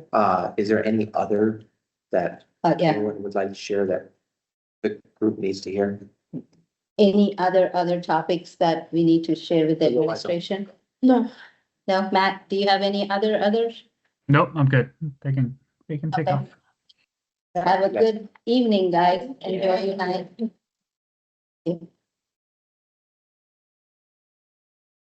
In spirit of transparency, I'm going to be the first one to admit that I did not. So between my mother-in-law passing away and leaving for Spain, I didn't get a chance. I know, I was Just an FYI. okay. Thank you so So much. for the record, I think I'm telling it. And actually, Nancy had asked me if we should move it, and she was but then she also in the same email said, if others want to do it, we can do it. She'll do it on Monday, but, so no one else responded, so it's okay to do it. Sorry. Well, let's just go through this. Yeah, that's fine. It's okay. It's not necessary that Yeah. we'll talk in generalities. Exactly. So for the topic of coherence, which is our first section, any outliers in any of the topics anyone wants to share? Anything that we felt like we did good or didn't do good or could improve on? Just remember that this is for the entire year that you've been on the board, and trying one or two things that you want to share. I thought that this was one of our stronger areas as a board. And having 3 new members and kind of in the me column, one of the things that I noted was depth of understanding about the nature of the work. I'm still growing in that. And I think having the opportunity to take classes and attend, the leadership conference, I think that's really helped. in addition to being able to, talk with current board members, experienced board members, I think has been very helpful. So I just said, the ability to continue our education, like individually, but also collectively. And then also through not just outside organizations, but through, specific items that are relevant to us, like we just did with this book, or maybe there's something else that we might decide we really want to dig into based on, our strategic plan. So I thought that was important, is that we continue our learning individually and as a collective board. Mhm. And overall as a board and also you as an individual, approximate average of your rating? 4.4. Really? I really, again, just want to compliment for having 3 new members on this Yeah. board. You guys' commitment to education, to, really understanding your board role. To me, it's like it's been almost seamless. We've had way more issues in the past. With people coming on who didn't really understand their role. And so I think, and albeit you have to, and he said it as well, you have to be patient with yourself because there's no way, even in 1 year, that you're gonna know everything. It will come over time, but the amount that you do know and how you behave from a governance perspective is really impressive. So I think we rock on this one. Okay, very good. You wanna For come? me, I read them individually, but I just kind of did an overall grade, and for that one's like a 3/4. Not everything's a 4, but Yeah, I was do about you have to, any comments first? for that one, no, I think that was, for all the other ones, I have some comments or suggestions. That was the one where I felt like we really did a pretty good job with it. Okay, Yes. Go ahead, Stephanie, because I have one. I was like same region, like one would be a 3, one would be a 4, like kind of between the two Mhm. for most things. And this might be a me thing too, and it's for me to like learn more about you all, honestly, was a place for improvement was to make sure that we're hearing each of our individual thinking. Like I appreciate for time's sake, me too, I agree, but I really appreciate knowing what you think. Like hearing it from your own Rationale. voice, and it's worth the time to me. I'll drink 4 cups of coffee so I can hear what Amin thinks, or what I mean, because I want to know, because it helps me to unify, not to be Okay. uniform. Yeah. So Yeah.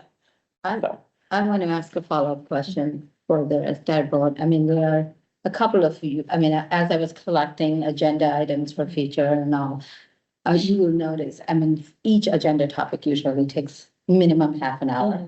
And we can try and reduce some time on our with the business stuff and have it faster.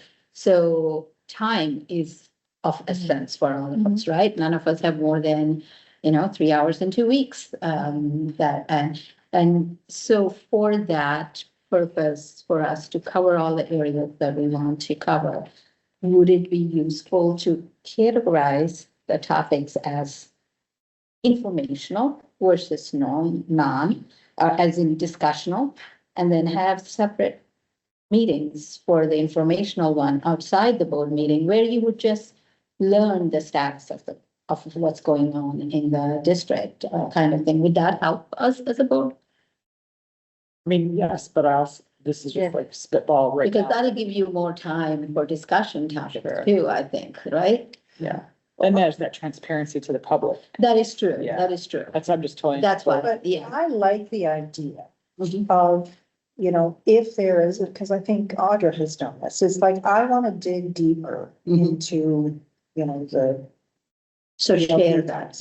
So Yes. she shares that and then she goes and has a Separate sit-down meeting with with the appropriate administration. person. Okay.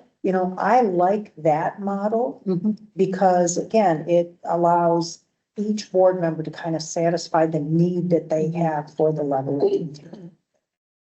Okay, so if anybody wants more information, we would then go and talk to the administration. And if that's satisfied, now would that be decimated to the rest of the, dispersed to the rest of the board or just to her? Well, no, because then Christine followed up with a note and said, I talked with Audra and here's some general information that the rest of. Perfect, okay, all right.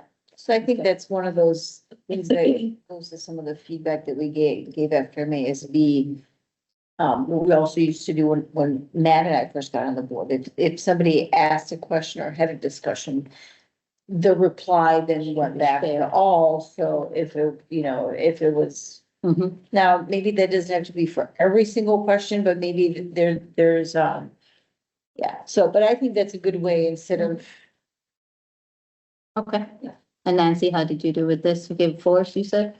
Threes and fours, the only one that I just would call out to be careful of, is this idea of trying to solve problems for your constituents. Yeah. And that, just a reminder to all of us, there is a chain of command, and so be careful Mhm. not to get overly dragged into, somebody's individual situation, but to keep asking these questions.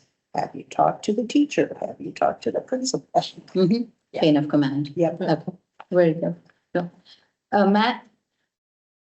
Yeah, mine was, I probably had a couple 3s, but majority of them were 4, because this was definitely the strongest one for us, so. Mine was, I did my math, mine was a 3.6.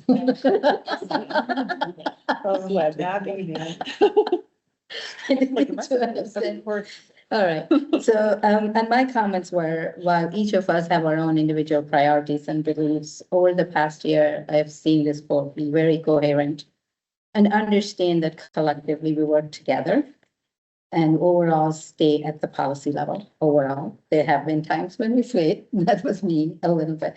But our board is very caring and very inquisitive, and we want to know many aspects of the district activities in depth. And this sometimes may mean that we dig deeper than we need to. I need to be a bit more self-aware. It said we need to be a bit more self-aware, especially me. That's what I wrote down on myself. Yeah. That was my comments for this section 1. Any other general comments for section 1 before we go to section 2? Okay. Section 2 is governance mindset. That's the core understanding of the basic principles of governance. How did everybody do? Anyone wants to go first? I can do it real quick. For me, most of this was 3/4. My feedback on this was number 14, board actively tracks the district budget, and we do that. But then I tied it back to, the governance core and this idea of better, like, as we move forward and do our work, better understanding and alignment between the budget and the strategic goals. So that tied together for me. So I would like for us to just, as we move forward in the next year, to keep that in mind. Strategic planning, right? Well, number 14, so this idea of, we do track the budget. So that is something that we do, but moving forward, just having a better understanding as we track the budget of the alignment between the budget and our strategic plans. Makes sense. Okay, very good. Anyone else want to go next? I had a mix of 4s and 3s, but more 3s on this page than the previous page. But I think that from where we started a year ago to now, I think this is the area where we've had the most growth. Particularly with some of the items more towards the bottom, like tracking measurable outcomes that mark progress and attainment, keeping constituents informed and up to date on the work of the district. And that's been through, like requests as a board that we've made to administration. And these are things we'd like to have information on. This is what we'd like to see. This is what we'd like to have on a website so that our community can see it. So I think we've made a lot of progress in a year in that area. So, when it talked about ideas for improving, I'd like to just make sure that we, keep and follow through with those items. And keep building on that. I think hiring, a data specialist that really has experience in that is gonna be helpful to us, and being able to use him as a resource. I think it's gonna be really helpful moving forward. So that's my comments there. Okay. Nancy, you want to go next? To me, the big one on this was just the appreciation of the greater degree of involvement in, various steps for the community. Because I gotta tell you, prior to kind of COVID, people didn't worry about curriculum, people didn't really, we occasionally had people come to the board meeting, but, things sort of changed after COVID, and maybe it was percolating out there, just found place. But I do think, and I know, I had this conversation with Rich when we were looking at the curriculum plan. It's just, at least for me, it's a much greater degree of sensitivity of making sure that you have touch points with the public, but at the same time, recognizing that asking for input doesn't mean that that makes the decision. And Yes, so, that'd be a good one. and I think there's work with our staff in that regard too, because I think that's new. It's relatively new for them. So just being more conscious, I know, Audra and Stephanie have really been a good conscience on that. And so I think we need to keep doing that, but just re-looking at the way we have done things in the past and making sure that we have enough touch points with the community so they have a voice. And, we have an opportunity as well, to keep people abreast of what's going on. Thanks. Thank you, Stephanie. This one was like I didn't do the math, I should solid like 3. Across the board, the pieces I had in there's only one part I was a little bit not sure what it actually was or what it meant was board supports staff and creates a positive organizational culture. I was curious how that's defined as a positive organizational culture and how exactly, what is our role in that? So that's it could be anything again, it could just a learning piece. Additionally, this was a big area where I went back to the idea of strategic planning, making sure the strategic plan is really clear, data-based. I feel like our unity of purpose is really solid. We are all here because we want kids to be successful and we want our community to be happy with their schools, so that we can feel good morally that we're turning out kids, young adults that are ready for the world. And sometimes it's helpful to attach metric to that so that we could drag on ourselves and grow both. So. Can I comment on the culture thing? Yeah. Because again, it may just be so natural to you that you're like, what the heck does that mean? But we have had board members in the past who attack staff. Okay. And so it's a culture of mutual respect. You may not necessarily agree with what they're saying, or you may challenge what they're saying, but it has to be done respectfully. So from that. Maybe respect staff. Yeah, that's the support means. I mean, it in a doesn't- year, I've never seen anybody get rid Yeah. of this math. So I was like, how do we, I guess if we were no budget for that, that would be it could potentially be an impact on culture, right? Yeah, But that's why I was curious about what exactly Again, does that because mean? it's not in you guys' mindset to behave that way, but believe me, there are people in. Yeah. And so support doesn't mean okay, whatever you say, I don't have a question, but it means that there's a level of respect and dignity that happens. And again, it's all you gotta do is look at some neighboring boards. Okay. That makes sense. Yeah. Yeah. Okay. Let me put it that way. Yeah. let me say that. But the fact that you asked that, it's just because it doesn't. I already gave my mindset. I just, People are. Okay. All of my are newsflash, but. Everybody. So you're more three, college three. we'll just, Three, kind of, okay. I'm doing Matt? math on the next one. Matt, Yeah, I think I only had 1, 2, 3, like 3 sections that were 3s. The rest were 4s on this one. One of my 3s was keeping constituents informed. So, but I also had board strides to leave from the middle. And I don't think we do a bad job with that. I just put a 3 just to keep it more on the forefront of my mind that we need to, be looking top down from like federal policies to working with other districts and things like that. So. okay, very good.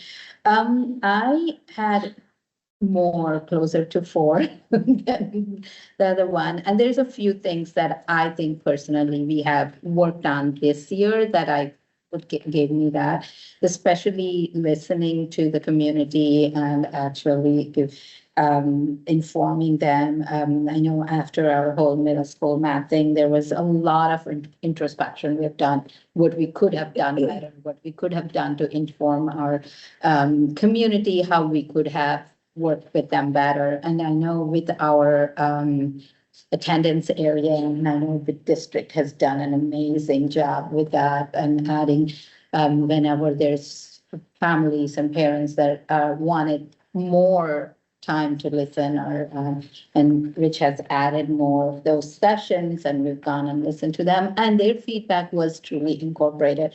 And I was really disappointed. Our focus was this, but we never really did it in the end. But I think that was the right thing to do with what the community has in mind and what we had. So from that perspective, I feel like us as a board have done better this year than maybe in the previous and have improved from that perspective. So that's what I thought. Okay. Anyone else? No. Okay. Third one, strategic focus. Anybody wants to go first? Matt, do you want to go first? So this one I had probably majority 3s. So it's probably low 3s.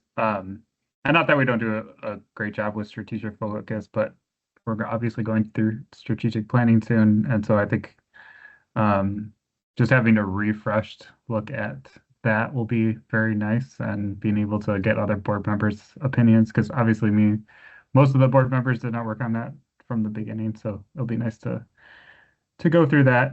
And just, come up with a game plan as a board. So.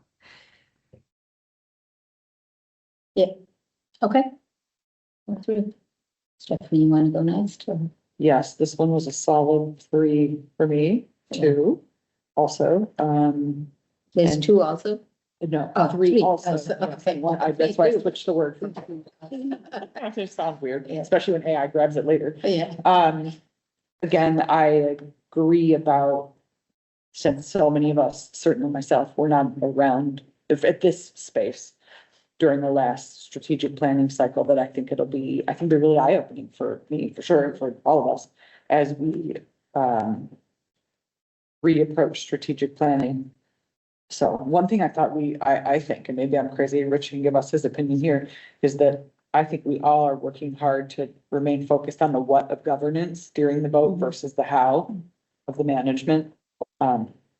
That's probably also a big place where I'm continuing to stop myself all the time to be like, am I in the how or the what right now? Like, which space am I in and how do I stay in the appropriate space? Yeah, I agree with that. And I think having been an educator, while you bring, there's things that I bring to the board, there's also some things, negative aspects to it as well. And that's one of the things too, is you my drive is to get involved in the how, and I have to keep reminding myself, no. And again, that's where the education has been helpful, because you go through all these topics and you learn what does the what look like versus what is the how, and what is your role in this domain versus administrative role in that domain. So I think the education's been helpful, and allowing me to like know when to put on the brakes. Yeah. But I admit that sometimes I start to roll that way. Solve the problem. Yeah, Trying to, okay. I love it, you can identify. yeah. You know, that's always a good thing. Did you have any comments? Or no? I'm looking at it right now and the number 4, maintaining healthy accountability, board does not micromanage. And sometimes I find myself even like being a non-educator. When I want to ask questions, I'm just kind of like, wait a minute, should I know this stuff? Or should I be asking about this stuff? Because I feel sometimes like I can also try to get in those weeds a little bit where, yeah, and so for that, I think the board is great for that, but for me, myself, I know I need to work on that. Okay. Nothing, I would say this is probably closer to a 3 than a 4. I don't have any particular. No, You know, this was the one for me. Again, I was 3s. Again, you know, we're gonna go into the strategic planning process. Yeah. That will become clear. But this is where I had, you know, the thought about, taking, you know, kind of like taking things offline. If there is a need to understand something more, and we should continue to utilize that. Yep. To finish it up, I also had a solid 3 here. And my comments were, the things that we could work on in the next 12 months, which are going to come is new strategic plan gives us that ownership for this board. And since 6 of the 7 board members were not there, it's the last one. And I also wrote down, I would like to see more balanced agenda items, focusing on educational, student focused along with administration stuff. And those were the two things that I had written down. Yeah. That's it. Okay. Section 4, system thinking.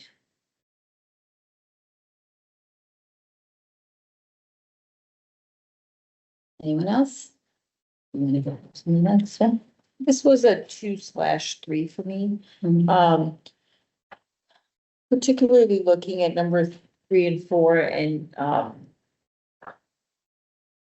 don't know that we always as a board look at the interconnectivity between different issues. I mean, generally as a person, I spend my time even outside of board work, always looking at, you know, when I read the news, it's state, national, international, and that is my everyday. So I'm always trying to understand how what's happening here is affecting what's happening in another place. So even when I do some of this board work and when I think about it and when I read, it's trying to understand the connectivity. And so it's even, you know, when we had the discussion last time about, like the new curriculum for reading, or whatever it is, you know, and this is something I started talking about since the fall. When we bring on something new, we need to think about what we're leaving behind and if we're leaving something good behind. So and to me, I don't know that we always, you know, and it's not to this particular issue, but I think there's a lot more things that affect each other and we don't necessarily really sit and take the time to see what those potential pitfalls might be.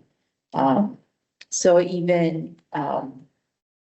you know, looking at new technologies like AI, and I know we still haven't done a lot with that, but, you know, when something new comes out, really trying to understand the depth and the width of all of it and what it means, for student learning in the short term, in the midterm, in the long term. So I think maybe that's the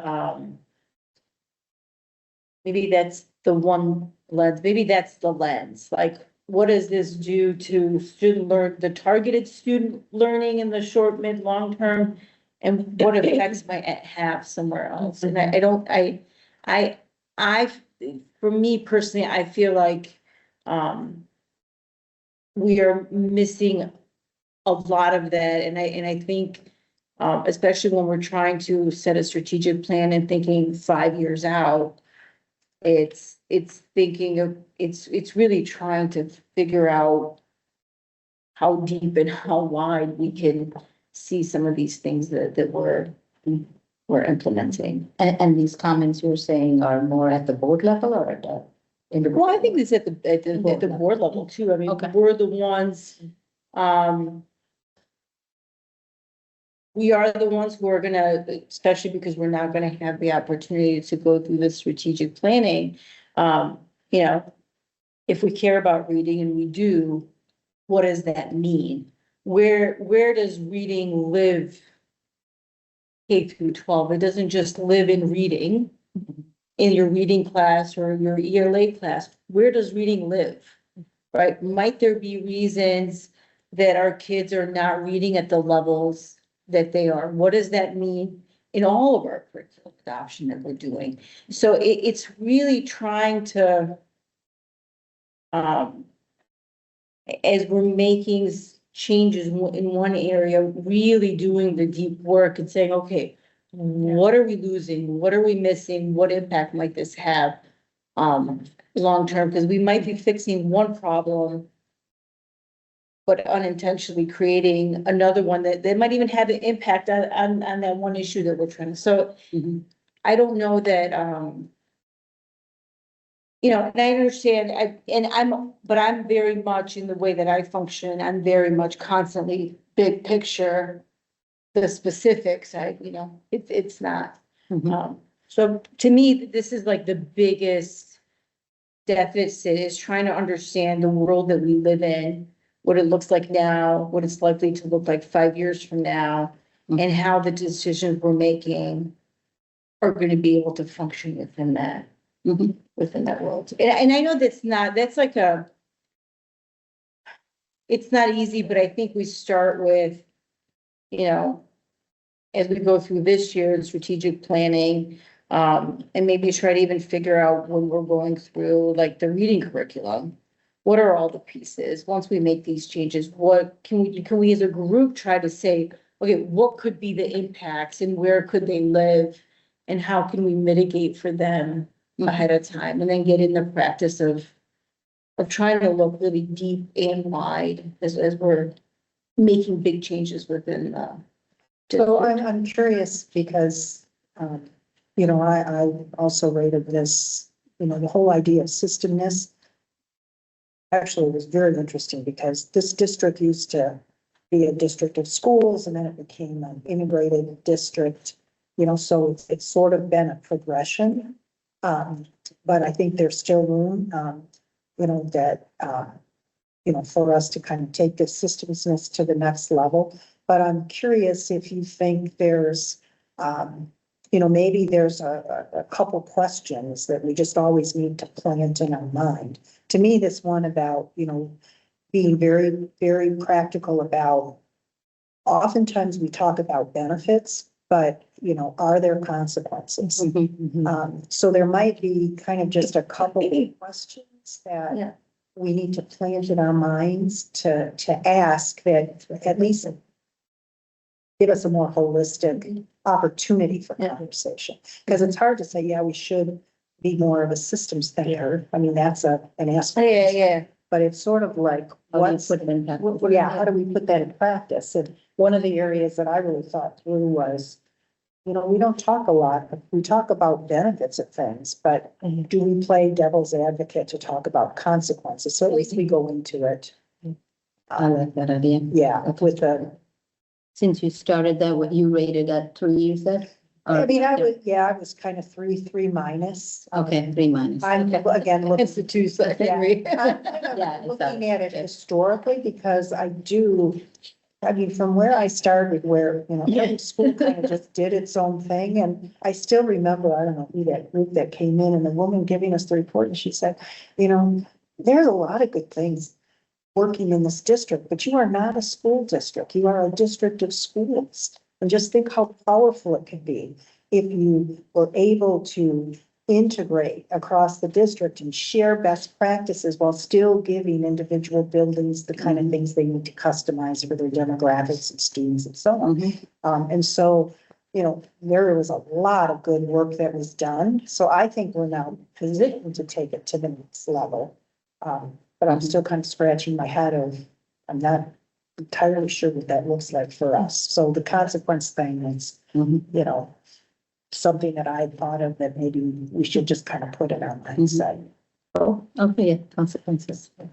I actually had the exact same comment that perhaps we need to very intentionally ask what could be potential negative outcomes and ask that, because I think sometimes it's in the back of your mind, but I'm always sensitive to like, I don't want to be the Debbie Downer either. So, you know, having it be like, this is just something that we ask all the time makes that, I guess, more approachable. And then I agreed with doing the work that you talked about is important because these are like our decisions are interconnected and the willingness and it being sensitive to everybody's time, but also the willingness. And when we have a topic that we really need to dig in, maybe that's something that we decide, you know what, this is worth a 3-hour workshop at some point in time. If that's ever really important. So that was my thoughts on that. And we're not gonna have a million of those. Right. Yeah. They're just, A handful of them. and that's why I had part of the asking, the positive and the negative. Maybe in October or November, when I said, from here on out, I'm just letting the admin team know, when you bring a curriculum recommendation to me, I wanna know gaining and what we're losing and what you're gonna do to mitigate what we're losing. That is just, from here on out, those are gonna be my questions. So yeah, but I think the idea of having that built into major decisions we make, I think that'll give us. Okay, an order, you ranked it, you're reading. I had a 3 and I wasn't like doing like, I just Just a ballpark. Yeah, that's fine. And I'm gonna do just a ballpark anyway for our institutions. And don't have, I won't write anybody's names. It's a summary always. Yeah. That's what called it, so try to do that. Just a summary of everybody. Matt, Yeah, I had, I mean, it's probably like a 3.2-ish for this one. Okay. Yeah, All same, a lot of the same comments everybody's been saying, so. Stephanie? I gave it I'd say about a 3.2 as well.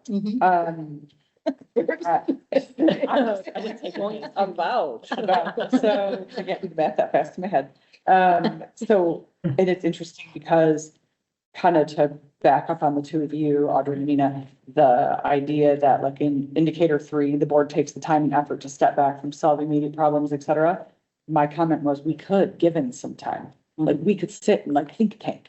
Partly what we're supposed to do, but it's like, there's always this like, hurry up, don't, and it's not, it's okay. It's just perhaps we need to build in systems to do it. If we're gonna be a brain trust, we should just make time to be a brain trust. And then the thing that kept coming to me, a la Nancy's comments too, as I was looking at number 4, is like without a specific process in place to review these things and to feel the feels like Amina says about what are we getting, what are we losing. My first thought was like, we need like a protocol. And the first thing that came to mind was like a SWOT analysis, which is like a business piece, right? But it also gives you strength, weakness, opportunity, threat as in negative. And it creates a safe space to just put it out there where it doesn't feel, you know, Cool. ditto and Okay, thank you. My comments, I gave a 3.2 too, it's all in word here. But this thing actually reminded me of something what I read in here. I think I don't remember where it was. This lady who's a board member, who watches the forest fire, and in her head, she was thinking about, oh, is that going to, I mean, my house is going to burn down, and she was thinking so much, how do I protect my family? And that was her instinct, right?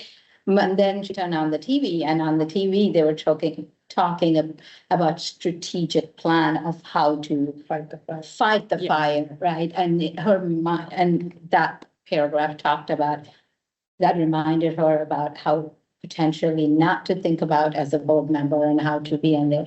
But it also said, if your mind thinks what it thinks in that situation, it's really difficult to train it to think strategically when your house is on fire. So, but it really made me think, okay, this is how we need to be thinking probably, is like, the house is not on fire.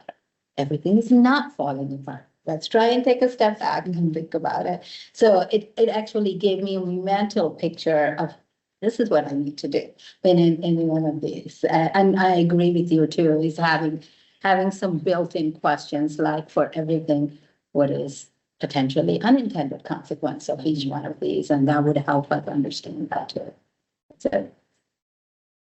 Yep. Any other comments before we go to the last one, right? Deep learning.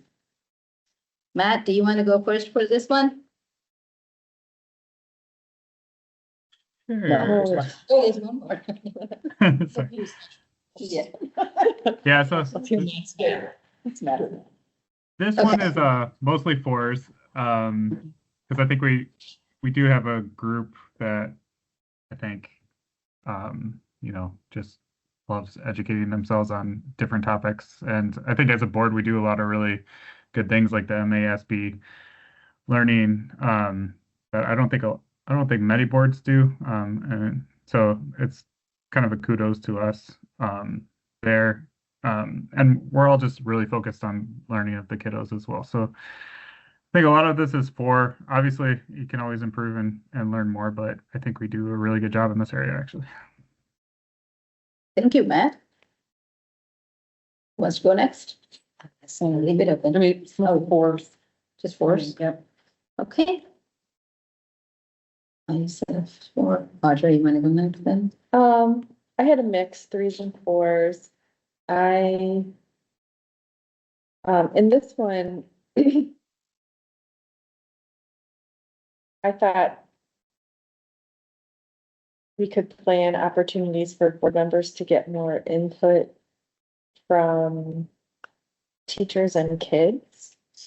And I remember we talked at one point in time about going back to, and maybe Nancy, I think you might be the only one that remembers doing this. Remember when we would have like the breakfast and we would bring the middle school and the high school kids and we would get input?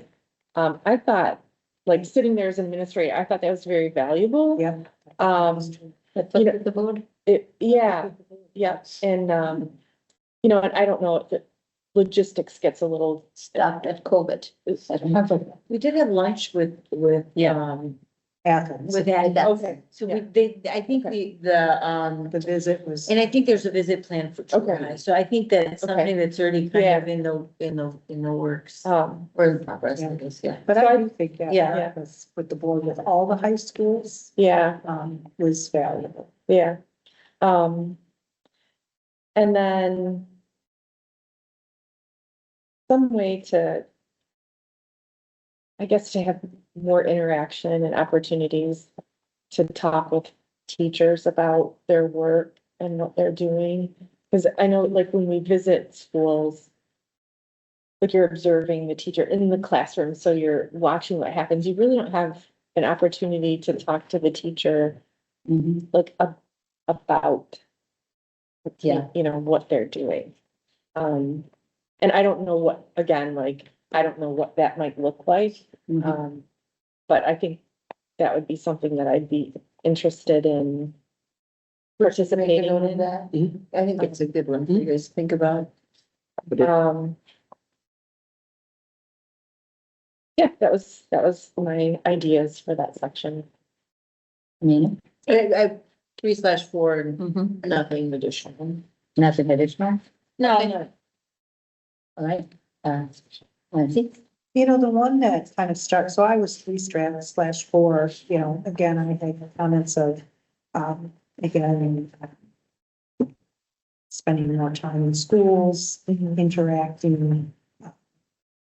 Some of the things we've done in the past is where we visit a class and then the teacher's prep period, and many of them were really gracious, particularly if they were teaching. We went into schools a lot prior to the change in math, and then we added the double math in school and stuff. And then we were able to do it, and teachers were very gracious with their prep period to come in and talk to us after we sort of saw it in action or before we saw it in action. So those kind of things. But the one that really jumped out to me, which is something that we have never done, is board collectively discusses strategies for addressing credibility concerns within the district. I was thinking about that. What is that? That was Well, my question. Yeah, I guess it suggests that, any kind of, whether it's credibility issues with staff or credibility issues with parents or something of, really, Are with us? yeah, of having, I guess, a conscious discussion. I know, I've had one-on-ones, but, so I was kind of intrigued by that. To me, that's kind of, I interpreted that as, especially if it's like community facing, but we have talked about how to be more transparent, get more feedback. Like, to me, that's addressing credibility, but unless this was supposed to mean something else, like in my head, it was just all. Yeah, I kind of thought the same way, like, Yeah. in my head, I thought we had made like progress on Yeah. this one. Because I was thinking, okay, well, now our board workshops are available for people to watch. And, we're developing a data dashboard, we're gonna have, bond updates that are accessible to the community. So I felt like, the areas where people felt like they didn't have all the information or that was impact our credibility, that we had made progress in that area. Okay, I guess that's. Yeah. I was thinking a little bit broader too, in terms of, not just community facing, but.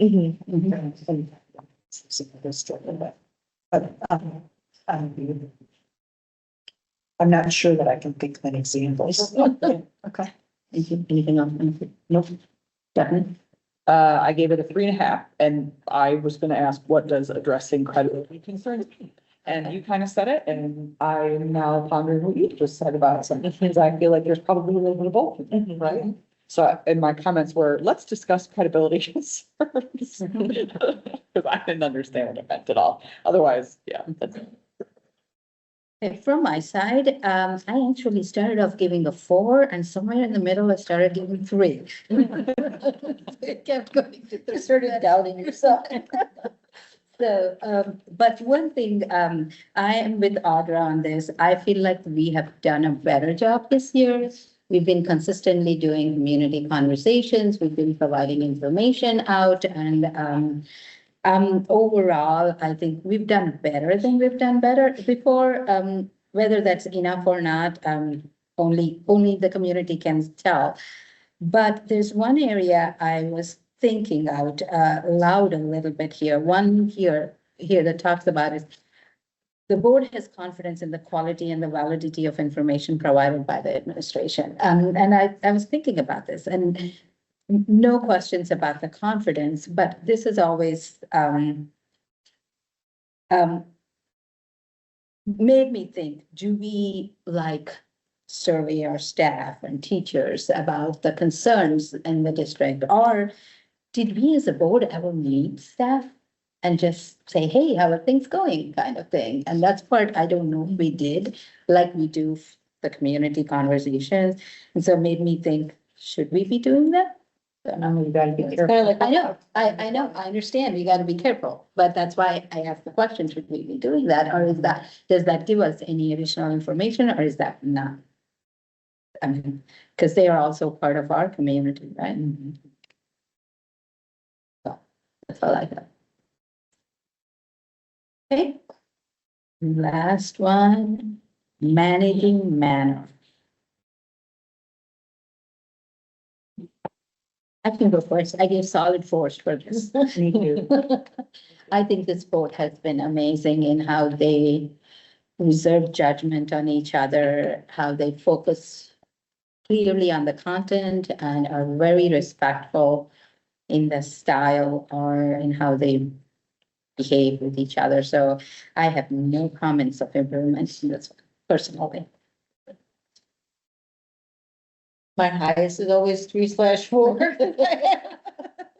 Um, uh, I would, I think it's been really good this year. Sometimes we don't spend a lot of time together and it's mostly at this table or at that table. And so having opportunities like MASB where we are, I don't know, in different combinations, we attend a class together. And, you know, during those big lunches, you know, we have an opportunity to interact socially as opposed to discussing this issue. So I think it's important for us to build some of that time in. And I know that we do. I have a sense, and maybe I'm wrong, before Matt and I got on the board, and it's, you know, it's been a weird couple of years. I don't know if there was more, like, I'd always assumed before I was on the board that a board retreat was not just, okay, let's look at some more finances. Never that. But I think we work pretty well as a board. I think in all of these areas, as this particular board, from, you know, January 1st of 2025 to January 1st of 2026, I think we've grown a lot and we've grown into most of this. But I think it's those moments where we actually had time to just, even outside of, like at MASB, outside of prepping for the, you know, meeting, walking into the meeting, being at the meeting, having the opportunity. I think that really does make a big difference. You know, and clearly we're all gonna be working together for another year, so I think those relationships have been built. I think it's more of a future type of thing, is making sure that new combinations of boards really do have some time built into, you know, elections are contentious sometimes, and then having that time to. I mean, in the 2 years prior to your being on the board was worse. Yeah, it was Well, cool. I was gonna say, you know what, when you've been on a board that have not had good dynamics, I mean. Yeah, I meant to say socially. Yeah. With each other, not, yeah, how about you guys? I mean, I think we do really, really well together. I've had several opportunities to go, you know, away. I mean, I knew you before I got on the board, and Rich, I knew Nancy, and we kind of knew each other. Matt's a neighbor of mine. So it's been really nice getting to know Audra and Stephanie, especially. I didn't know you guys at all coming into the board, so I think we've been okay. I mean, I do judge you guys sometimes. I do have judgment. I never reserve it because I let you guys know to your faces. That you're a bunch of wimps not going to haunted houses and stuff. Like, I keep on bringing up teamwork, you know, outings of like bonding. And no one takes me up on these offers. So I judge all of you on that. First time. You said you'd go on a roller coaster. I will. So for my birthday, October 24th, it's always a week before Halloween. I'm saying right now, we are going to a haunted something. Horror maze. Something. We're gonna bond, you guys. All right. No, but I think we do really well. I think we all respect each other. I think we don't take anything personally. I did take it personally when you guys jumped in and took pictures with the boss crew, though. Me and Matt, I will never forgive you for that. But yeah, I mean, I think we do really well together. I think we are pretty cohesive. And we have that shared focus. We all want the best for the kids. I think that's what makes us, nobody's on their own, you know. Right? Audra? Yeah, I put 4. Yeah. And I just, you know, my comments were that, you know, board members have been positive, kind, respectful.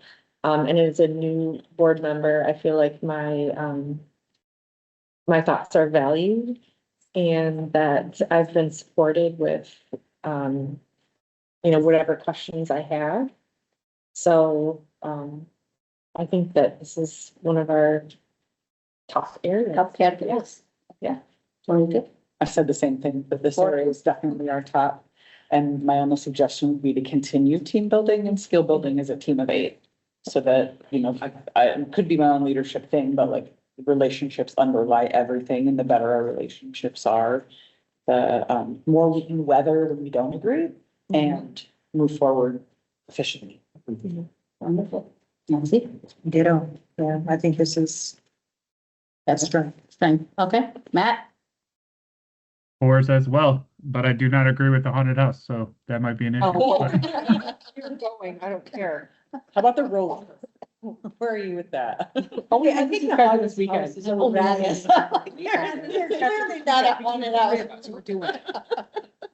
Here, we're gonna handcuff each other together. They used to do the haunted forest in Troy. I guess they don't do that. Not that I've seen. We used to do that? Okay, Oh, years ago. I really date all right. my Girl Scout. Okay, in the end, finally, anything that was not covered in any of these topics that you want to bring up in the board stuff? In general, anything that you felt like over the past year that we could improve on, that we could work on? Matt, anything? No, I don't, I'm good. I think. Okay, all right. If not, that will conclude our self-evaluation. I'm going to use AI and I'm going to listen to all of that and put together all the comments and talk under each one of these. And I've written down the responses. All right, next, any other to discuss? I have one. Mhm. I think we need to sing to Rich. Yeah. It's almost time. Matt, 3 hours. thanks. to midnight. I wouldn't agree because I have a We sentiment. can hold it to the very end. Let's make this happen. I would not do it. All right, great. Any other open topics? Okay, I only want to comment, is that, the mid-year report was amazing. Yeah. And I thought it was really well written with, pretty open with what we're working on and what we have work to do and what we have done well. So thank you so much. That was really. Appreciate that feedback. Thank you. You have to file that. I was good, that's the thought I just had. It's just that he needs to give it to us. The law requires him to Check the give it box to us. that she received it, Okay. but I appreciate that feedback. Yeah, those are good. Thank you. What else do we need to talk about? That's it, right? The meeting is adjourned at 9:24. Yep. Thanks, yeah. And we're for the 24th. 24th. So we have 1 week off in the middle. Our meeting is 24th, the week after. And right after that is, we have again 1 week and then we have the retreat. So the retreat's the seventh. Seven. Okay. Oh, we have a workshop before the retreat? Yes, third. The third. Okay, so right away. So you all, in the Teams file, in the Teams, at the Teams site, under files, Here. that draft is been updated based on my last conversation with Patel. Yeah. So take a look at that. So the way you do that, guys, is, and maybe I can show you. First of all, we can say the meeting is adjourned and we can start. Yeah. Yeah. It was adjourned at 9. All right, good night, Matt. Bye. Bye, Safe travels. Thank you. Appreciate it.